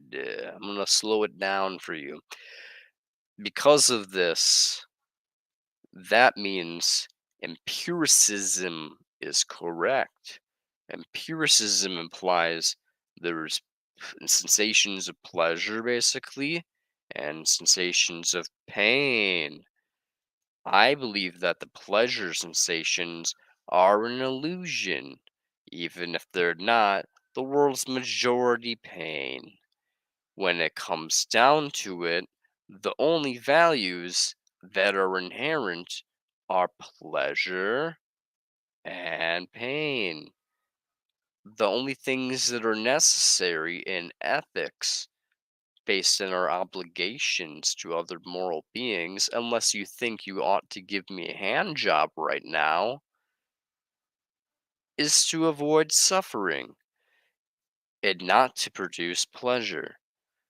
You think it is because of family or some silly billy stuff involving consent, but I guess only to family? Question mark. Maybe consent for everybody.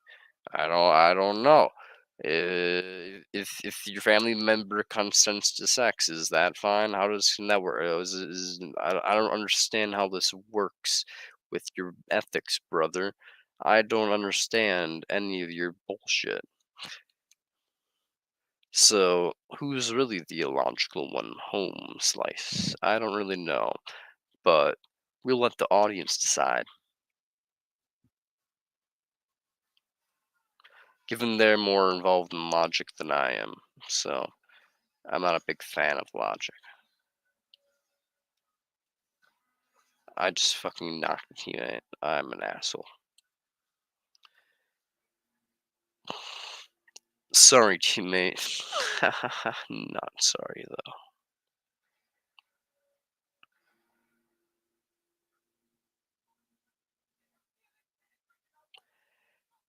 Was it being a prick by slowing down my speech there?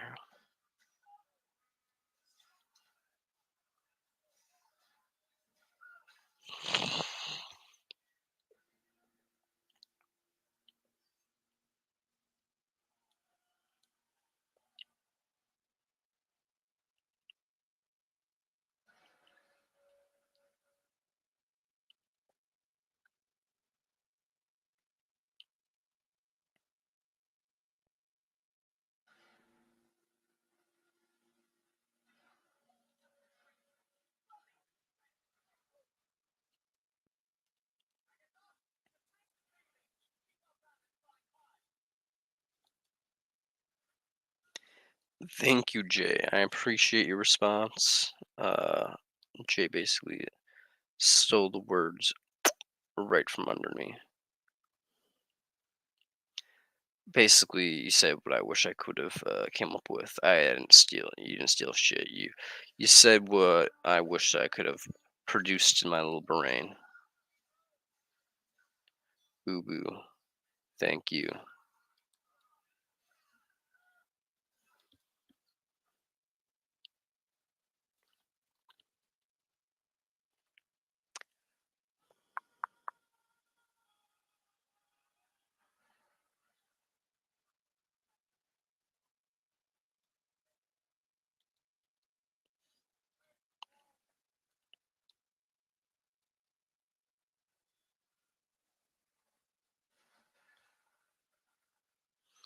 Basically, yeah. Food is something something a need is something you require, and the only thing we require, in my opinion, is the cessation of negative sensations, i.e., death.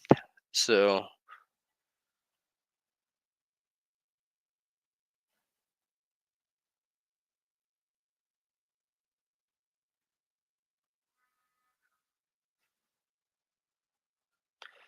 yeah. Anyways, everybody here is a primordialist, basically, or Epicurean of some sort, and then there's our deontologist informant over here.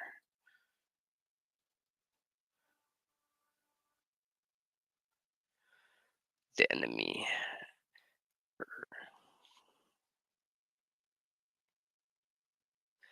I mean, to be fair, he sympathizes with the friendly anti-natalist. I mean, I'm just kidding. I'm just kidding. I'm being an asshole. I'm being an asshole.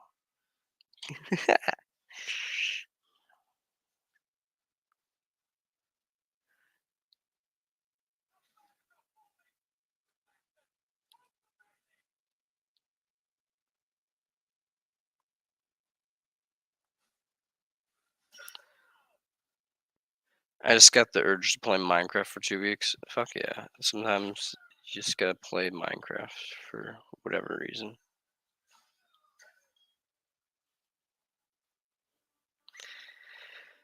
I should probably stop streaming after this match is done.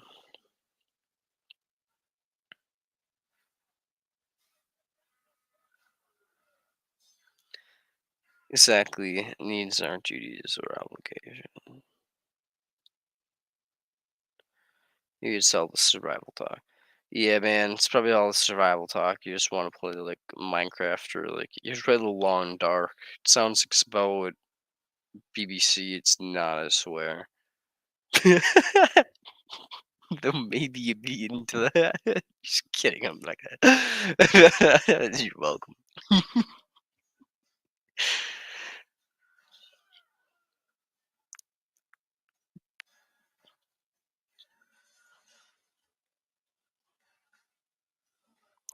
Need some. Need something because it's essential or very important. The only thing that's very important is, as I said, empirical sensation, which Brad, I'll come over there. Yeah, the Long Dark's a really cool survival game. um, But yeah, as I was saying, empirical sensation breaks down into pain and pleasure. So the only thing that's necessary is the avoidance of what everything can break down into. So it's basically necessary to pursue pleasure if that exists and avoid pain. So none of the survival stuff is necessary. It's just all you feel hungry and evolution thing make you feel scared. So now you're arguing with the dictionary. I'll argue with the dictionary.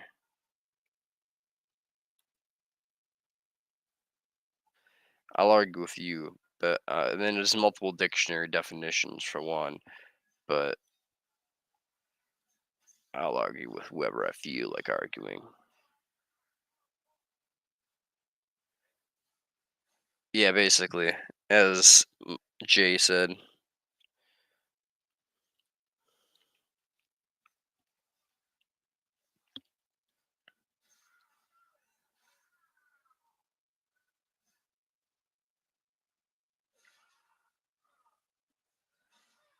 God sickened book, the dictionary. Yeah, man. Praise be the dictionary, the holy scripture.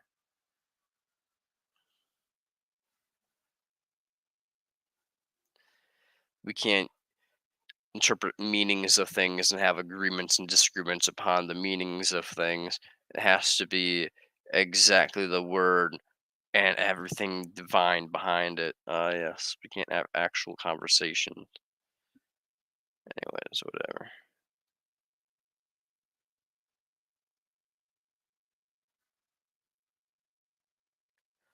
Let me pull up the source.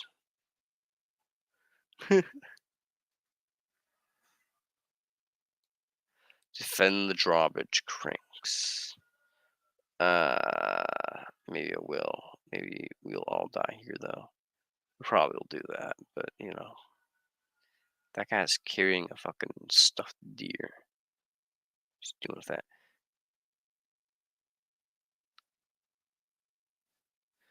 Do I know anything? I already did a video on Maslow's hierarchy of needs, and it's silly Billy shit, man.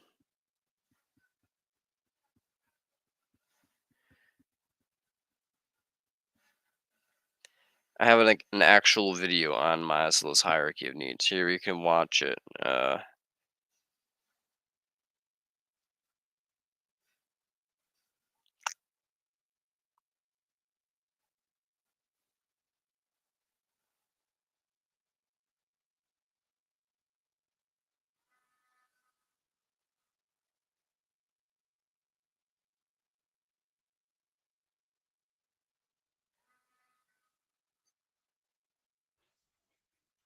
This.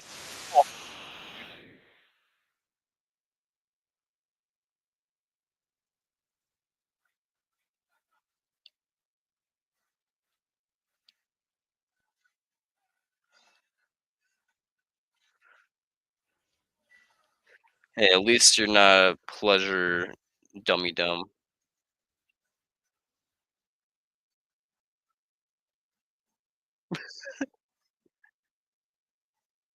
Mm.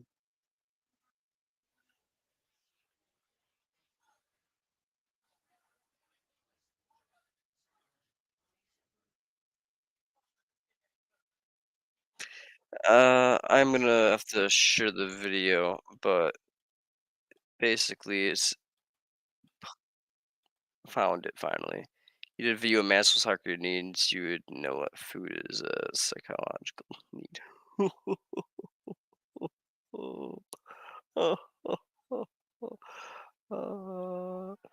Okay, we're gonna just. I'm just gonna keep playing my video game, Fucking dude. I and think your position on what people believe to be pleasure is a little silly. All the examples you gave were at the bottom of Maslow's hierarchy, where the top where pleasure comes into play rather than just lack of pain. That's what you think, buddy. That's what you think. What the fuck? What the fuck? Maslow's hierarchy of needs, my dude? Yo, the self is a fucking illusion, dude. There is no self. I'm an identity nihilist. Oh my god. Like, look at this bullshit. Psychological. All you said were air, water, food, sleep, blah blah blah.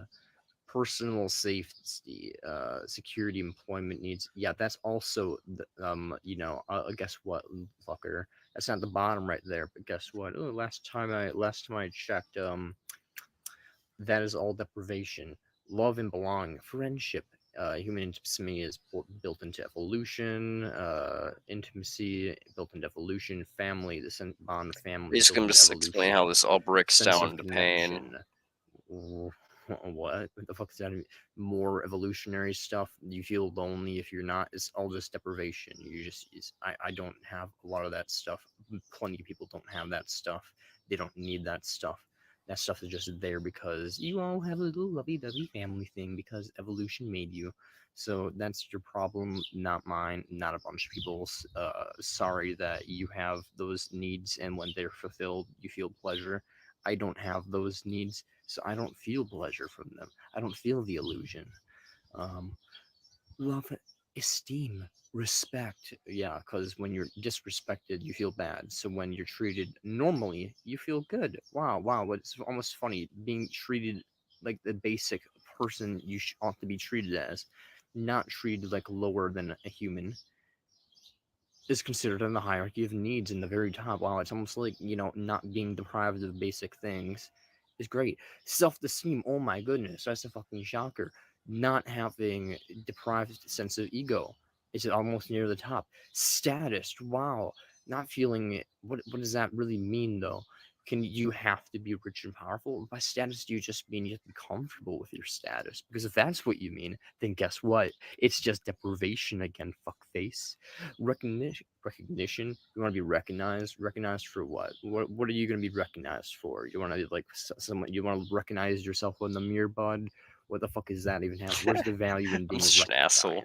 recognized for being a serial killer, recognized for being a shooter, Ciao, recognized for Jay. being Take care. the guy who made the I'm atom just making bomb, fun of. recognized for being someone who engineered the Just making fun of Wuhan desirism chat fucking now. virus, coronavirus, whatever you want to call it.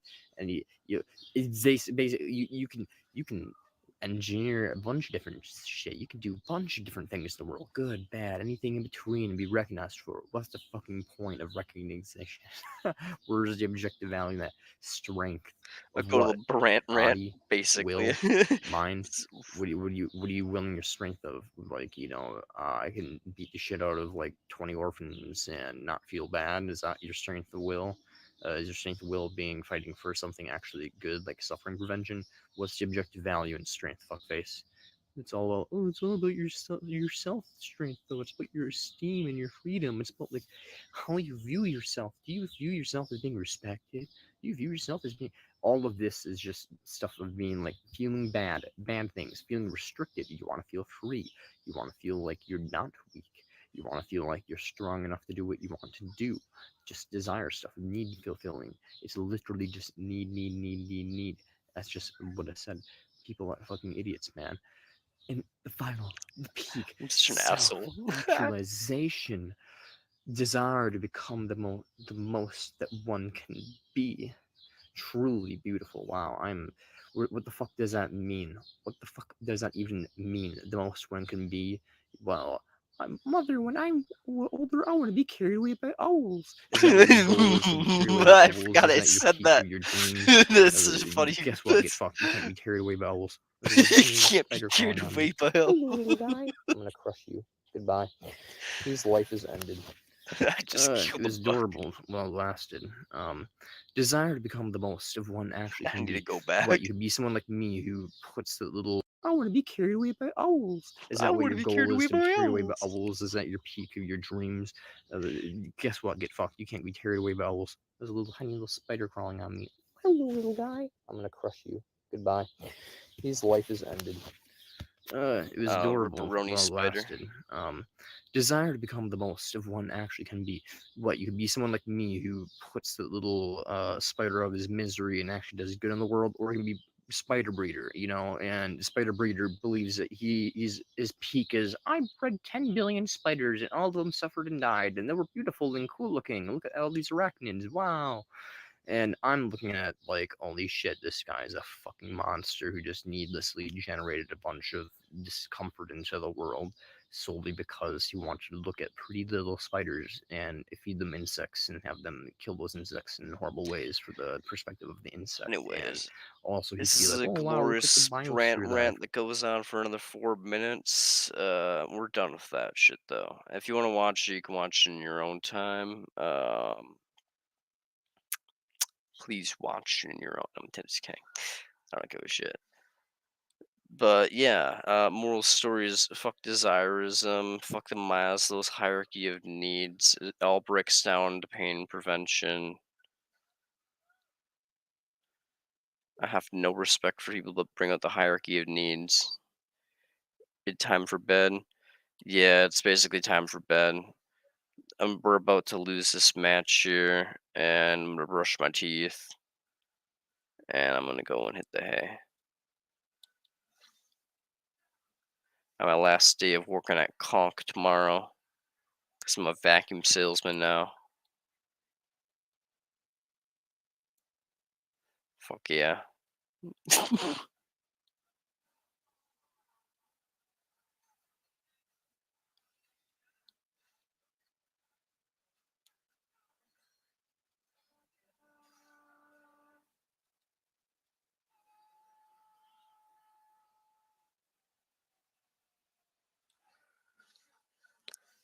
All these Beppis guys and these 7-oop dudes trying to get me to work for them, and I was just like, yeah, man, maybe. And I ended up going to work at a vacuum place, giving the hard suck to people's carpet. I basically just go to door and be like, hello, my name is Brand, and I am looking to demonstrate my product that I represent today, the Kirby vacuum cleaner. Wow. And then I go like, I'm looking to basically blah, blah. Is this something weird? And stream brushing your, do something weird and stream brushing your teeth. Oh, okay. I can do that. Once I finish this round in 2 minutes here.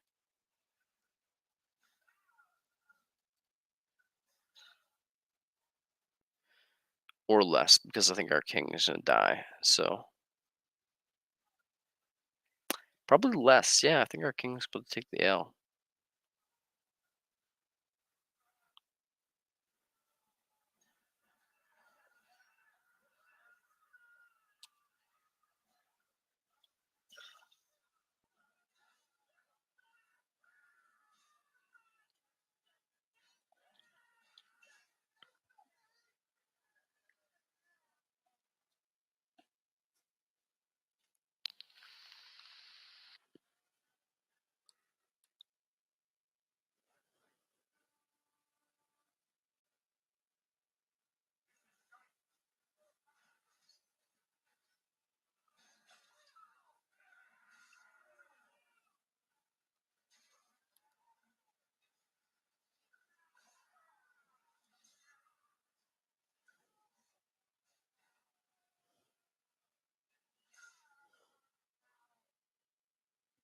You don't have to, man, but you have to sell those vacuums.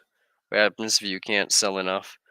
Then I guess, basically you have like the first month, and if you don't really sell enough vacuums, then I guess you get a talking to about if you're like good for the company or whatever.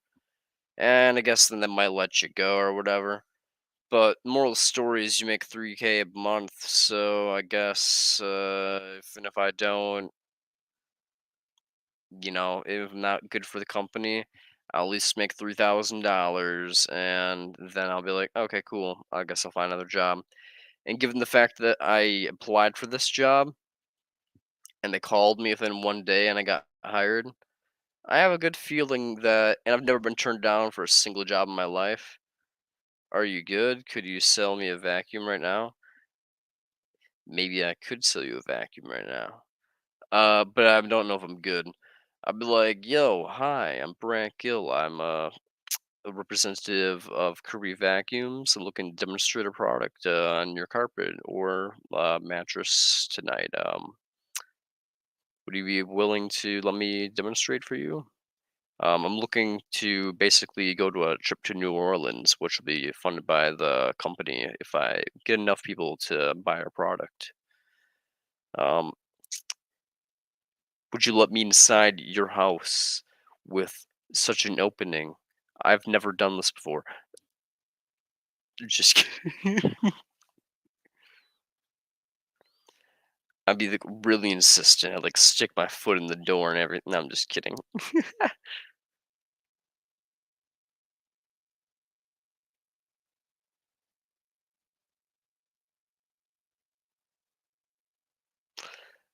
See, once you get in the door, that's half the battle. If you can get in the door, then apparently 1 of 3 people that see the demonstration buy the thing.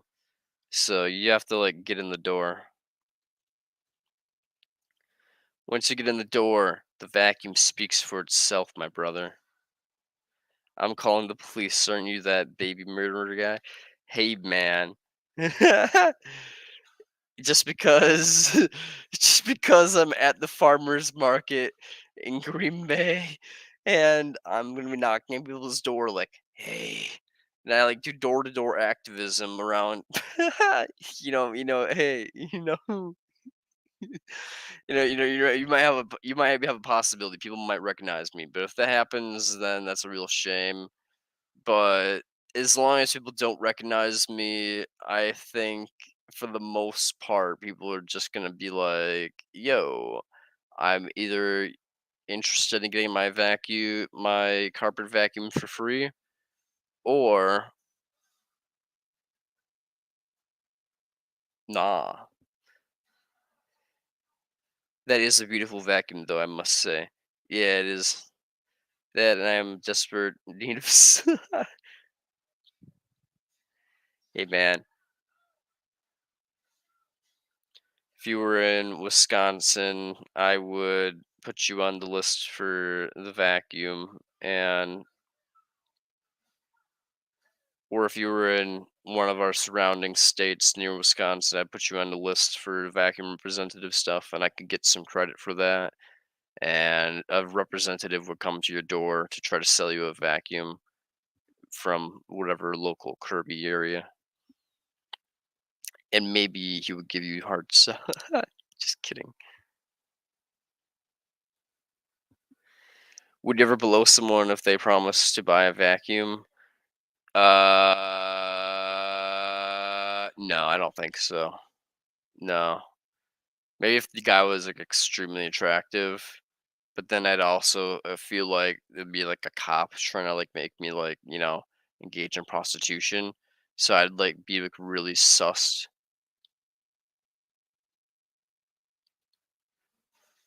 So I don't think I would. But if the dude was attractive enough, I wouldn't be opposed to it. What if it promoted positive utility? Positive utility? No, fuck positive utility. I don't give no shit. If it really reduced negative utilities somehow to suck dick, then sure. If sucking dick really reduced negative utility, then I guess I have an obligation to suck dick. But given the fact that I don't think I have an obligation to suck dick, yeah, this is a beautiful podcast. Only on this channel do you have conversations about naked utility of dicks. You made more men gay. There you go. Absolutely had to shoot you in the head too to kill the teammate because he was lined up behind him. It is what it is sometimes. I said, bro, and he was shooting me too, but he was missing. He was like, I was trying to shoot him, but I was shooting you actually. That's how I was taking damage. I was like, God damn, I'm dying over here. Bibbidi boopy, I'm dying over here. God,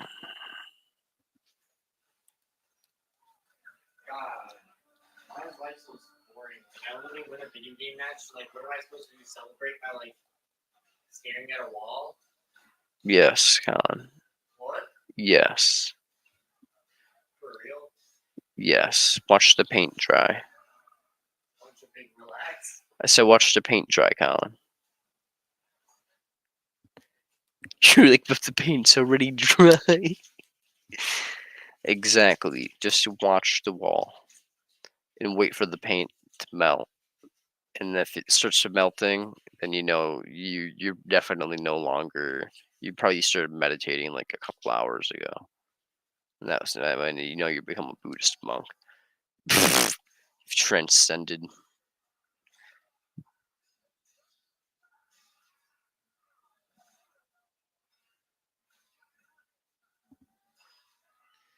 Do you think they're like a bunch of kids that got like put in like corners, like a kid just like sit in the corner for 10 hours, Timmy, and think about your choices? Do you think any of them just like transcended and just like became like monks? Like they just like meditated, like like gazed into the universal eye. Just kidding. Like little Timmy's just sitting in the corner crying for a little bit, and he comes back and he's just like, "Mother, life is pain." She's just like, "What?"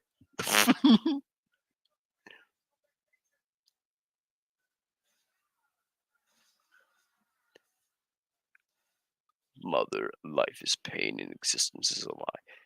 Definitely at least 3 Buddhist kids in life. Definitely at least 3 Buddhist kids in timeout. Yeah, man. At least 3.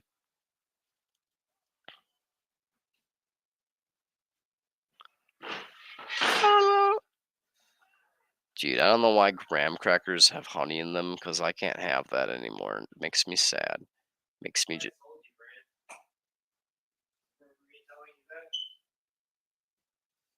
No, I don't.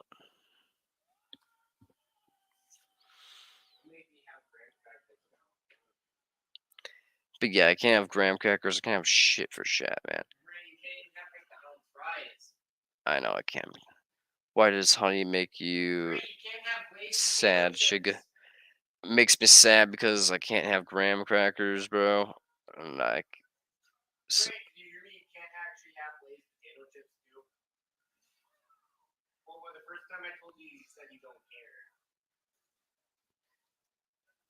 it's because you said it was like some weird byproduct thing, Kyle.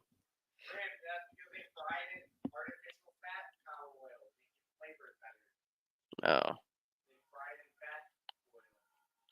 Yeah, it's exploiting the bees basically, and the bees have feelings. The bees care. I mean, I didn't know that it was fried, and well, Culver's is more ethical. But when it comes down to it, yeah, the bees, you don't want to exploit the bees. I'm a primordialist, so no bees being brought into the world. If you want to kill bees, go for that, but that's like helping bees out. Now, if we want to bring bees into the world for make honey, that's kind of not cool. Now, if we just captured a bunch of bees from the wild, that'd be better, but it would still be like unethical to keep them alive. But at the same time, it'd be better as long as we didn't breed them. I'd have some like wild caught honey. Like if I was like in a if I would totally take honey and make graham crackers naturally. If I just like broke into like a random hive of like honeybees and just like murked the bunch, like half the hive, just grabbed the larva and was like, you know, like I would totally do that like a fucking savage. But at the same time, I wouldn't exploit the bees by bringing them into existence. The Deontologists watching this episode are just gonna be like, "What the fuck? This man's evil," and all consequentialists are like, "This guy makes a lot of sense."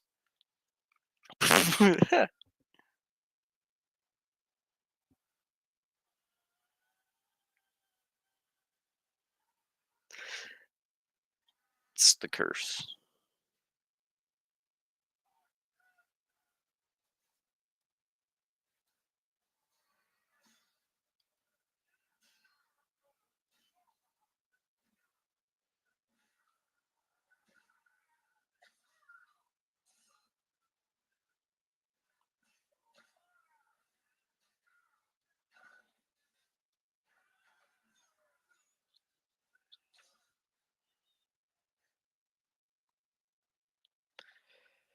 You won't buy honey to not contribute to there being bread. Basically, it's the same reason that I won't buy meat products, but I'll hunt and I'll fish and I'll eat food that's been fished or hunted from my friends or family.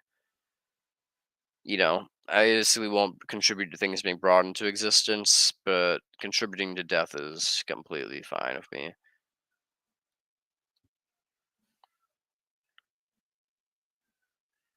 But like stealing their honey, that's just like, whatever. They're bugs. They don't care. They're just gonna make honey anyways. Plus, the more honey plus they use their honey to like feed their young. So like, if you steal their honey, that means less babies. So it's just a win-win.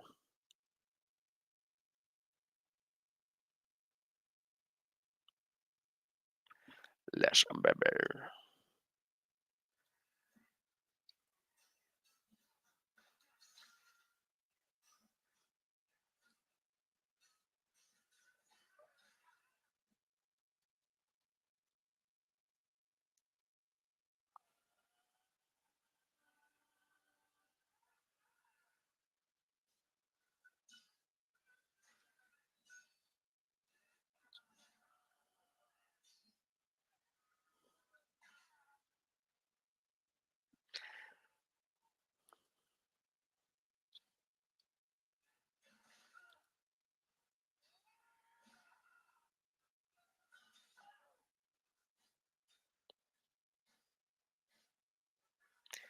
Where the discussions?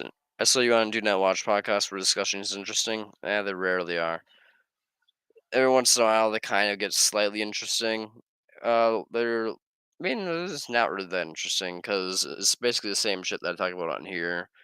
Um, I just be slightly more appropriate sometimes to, keep his channel like within like YouTube regulations or whatever, so it doesn't get monetized. But yeah, his channel, he kind of, I don't know.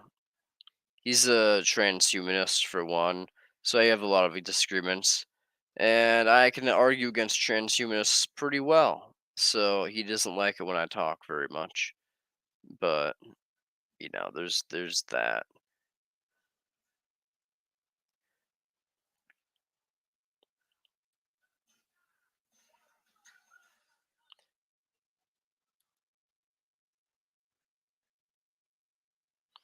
So some of my episodes are on. It's quite interesting if you want to see me argue against transhumanism. If you want to see me talk about mental health stuff, which was on last time talking about, then not so much. I mean, I talk about mental health stuff on here. Yeah, the last time I was on, I was mainly mental health and maybe a little bit about other stuff. But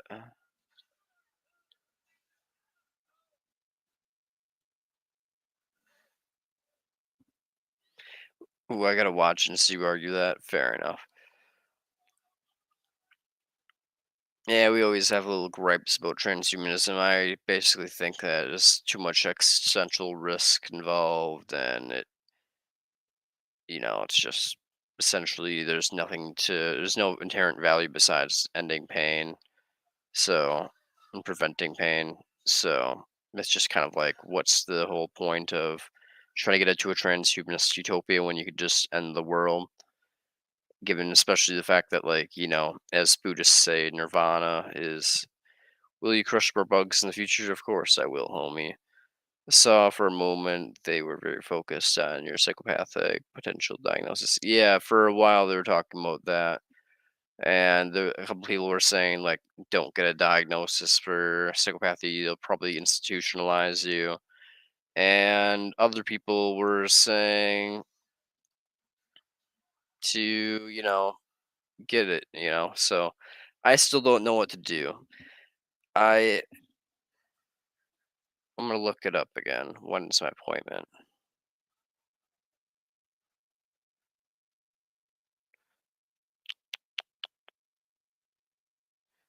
My appointment is on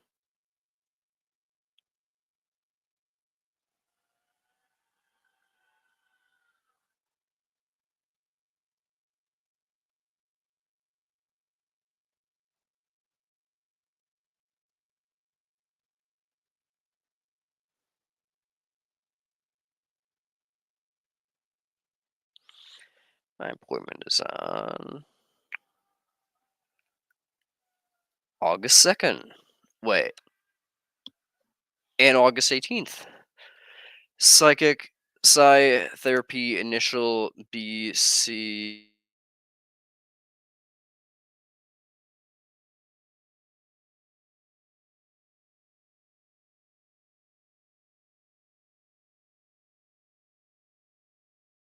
Official visit to the rewrote you getting it, can't lie.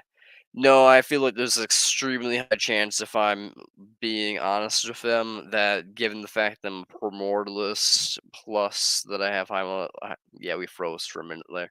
The feds, man. Just kidding. But so for a moment they're focusing, yeah, but basically, yeah, given the fact that I'm primordialist and I have yeah, we're back.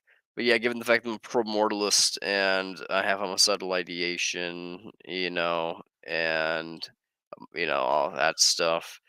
Uh, if they ask me certain questions and I'm being honest with them because I want to be honest to get a diagnosis, then yeah, there's a good chance they might institutionalize me because I don't want to spend all that money to lie to them. But at the same time, there's a fucking good chance that they're just like, "Do you think killing someone is a bad thing?" And I'd be like, "No." And they'd be like, "Do you think you should kill people?" And I'd be like, "If I could get away with it." And they'd be like, "Do you think you could get away with it?" Probably. What do you think that means for you? I'd be like, that I'd probably have an obligation to do so, but if I were to get caught, it'd be really risk the movement, given I'm a large figure in the comments sections and both in online forums. So it would be like a very, very bad thing to get caught. But other than that, even primordialism would be a good thing to be a serial killer. And to be like, oh, with that information, we have to lock you up now. So be like, oh, cool. With decision based negative utility for what you should do in this situation, would that work? I mean, based on my situation, I basically think I should probably not go seek it, but at the same time, it could be really useful. So basically, if they don't institutionalize me, I'm Gucci and I can help a lot of people involving mental health and understand myself more, which is what I've been trying to seek for many years and get a resolution to that. But there's also the chance that I get institutionalized. So.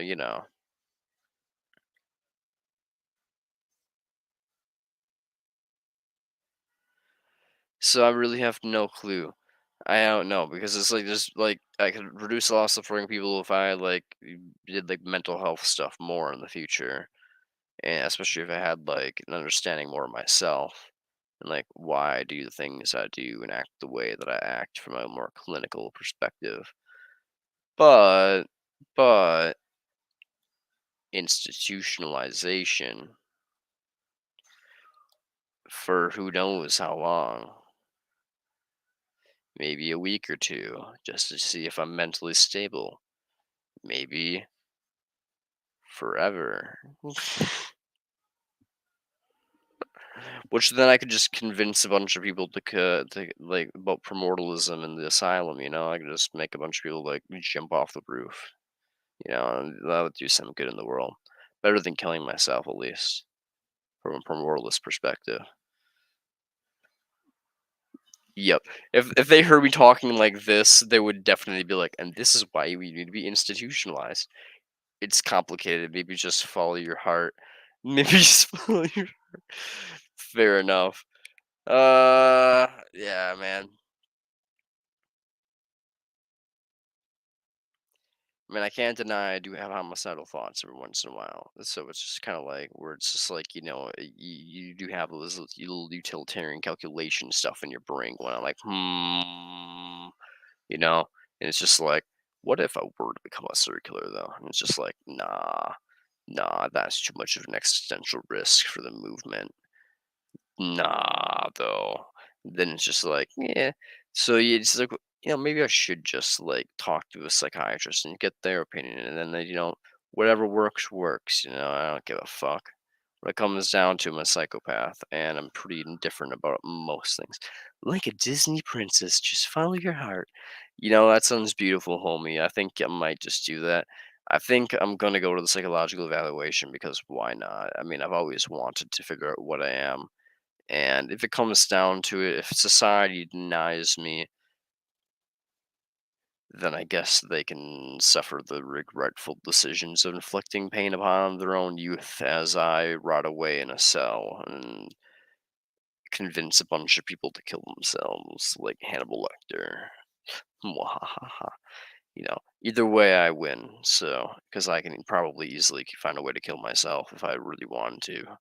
And two, I can probably convince enough people that are crazy to, basically realize what they probably already realized, which is life sucks ass from a philosophical point of view, though. And bing, bang, boom.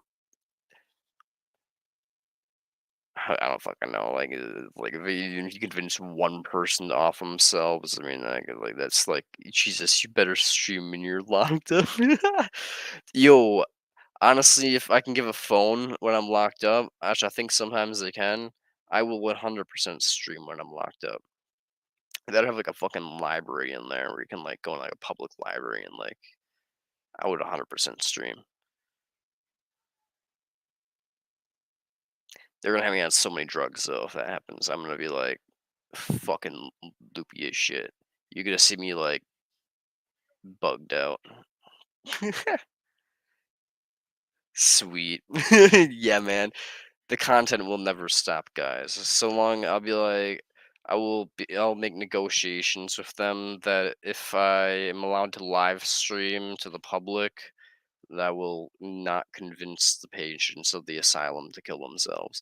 And I'm sure I can negotiate with them to that extent, and they'll be like, "Here's a device you can use while supervised." I'll be like, "Great."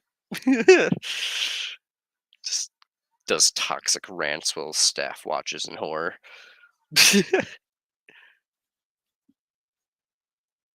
Convinces staff that they're all horrible human beings on accident. It's like, oh shit.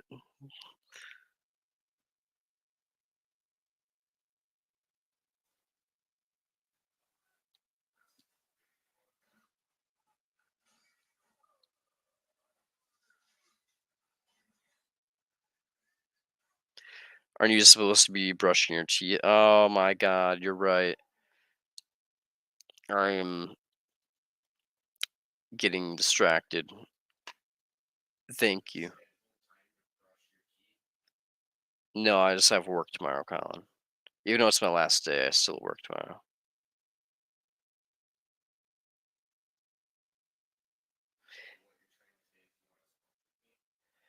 What I'm saying is, I want to get one final paycheck, and I want to be nice to my boss, and actually show up at a decent time.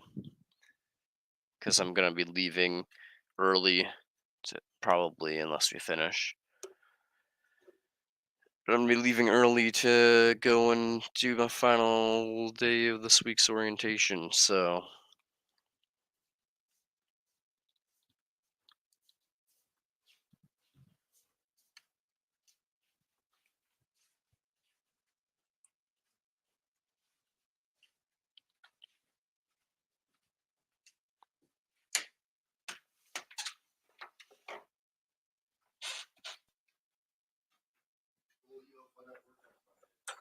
oh, I will have a blast. No, I won't have a blast, Colin. Money is not fun.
Damn, it's been like 5 minutes. Has it? I don't really pay attention to the time when I'm high.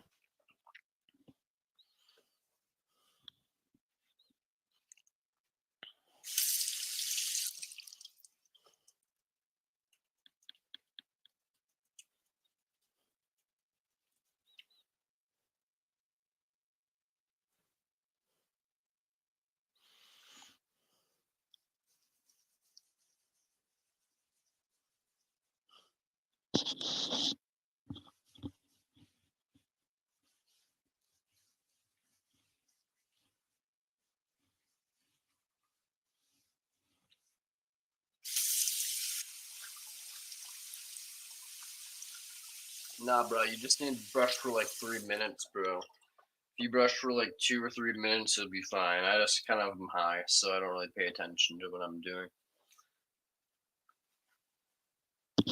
I'm just high, bro, so I don't pay attention to what I'm doing. You just need to brush your teeth for like 2 minutes or some shit.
You have a good one. You have a good one, my dude.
There, now my face is glowing. Anyways, take care, y'all. Have a good night.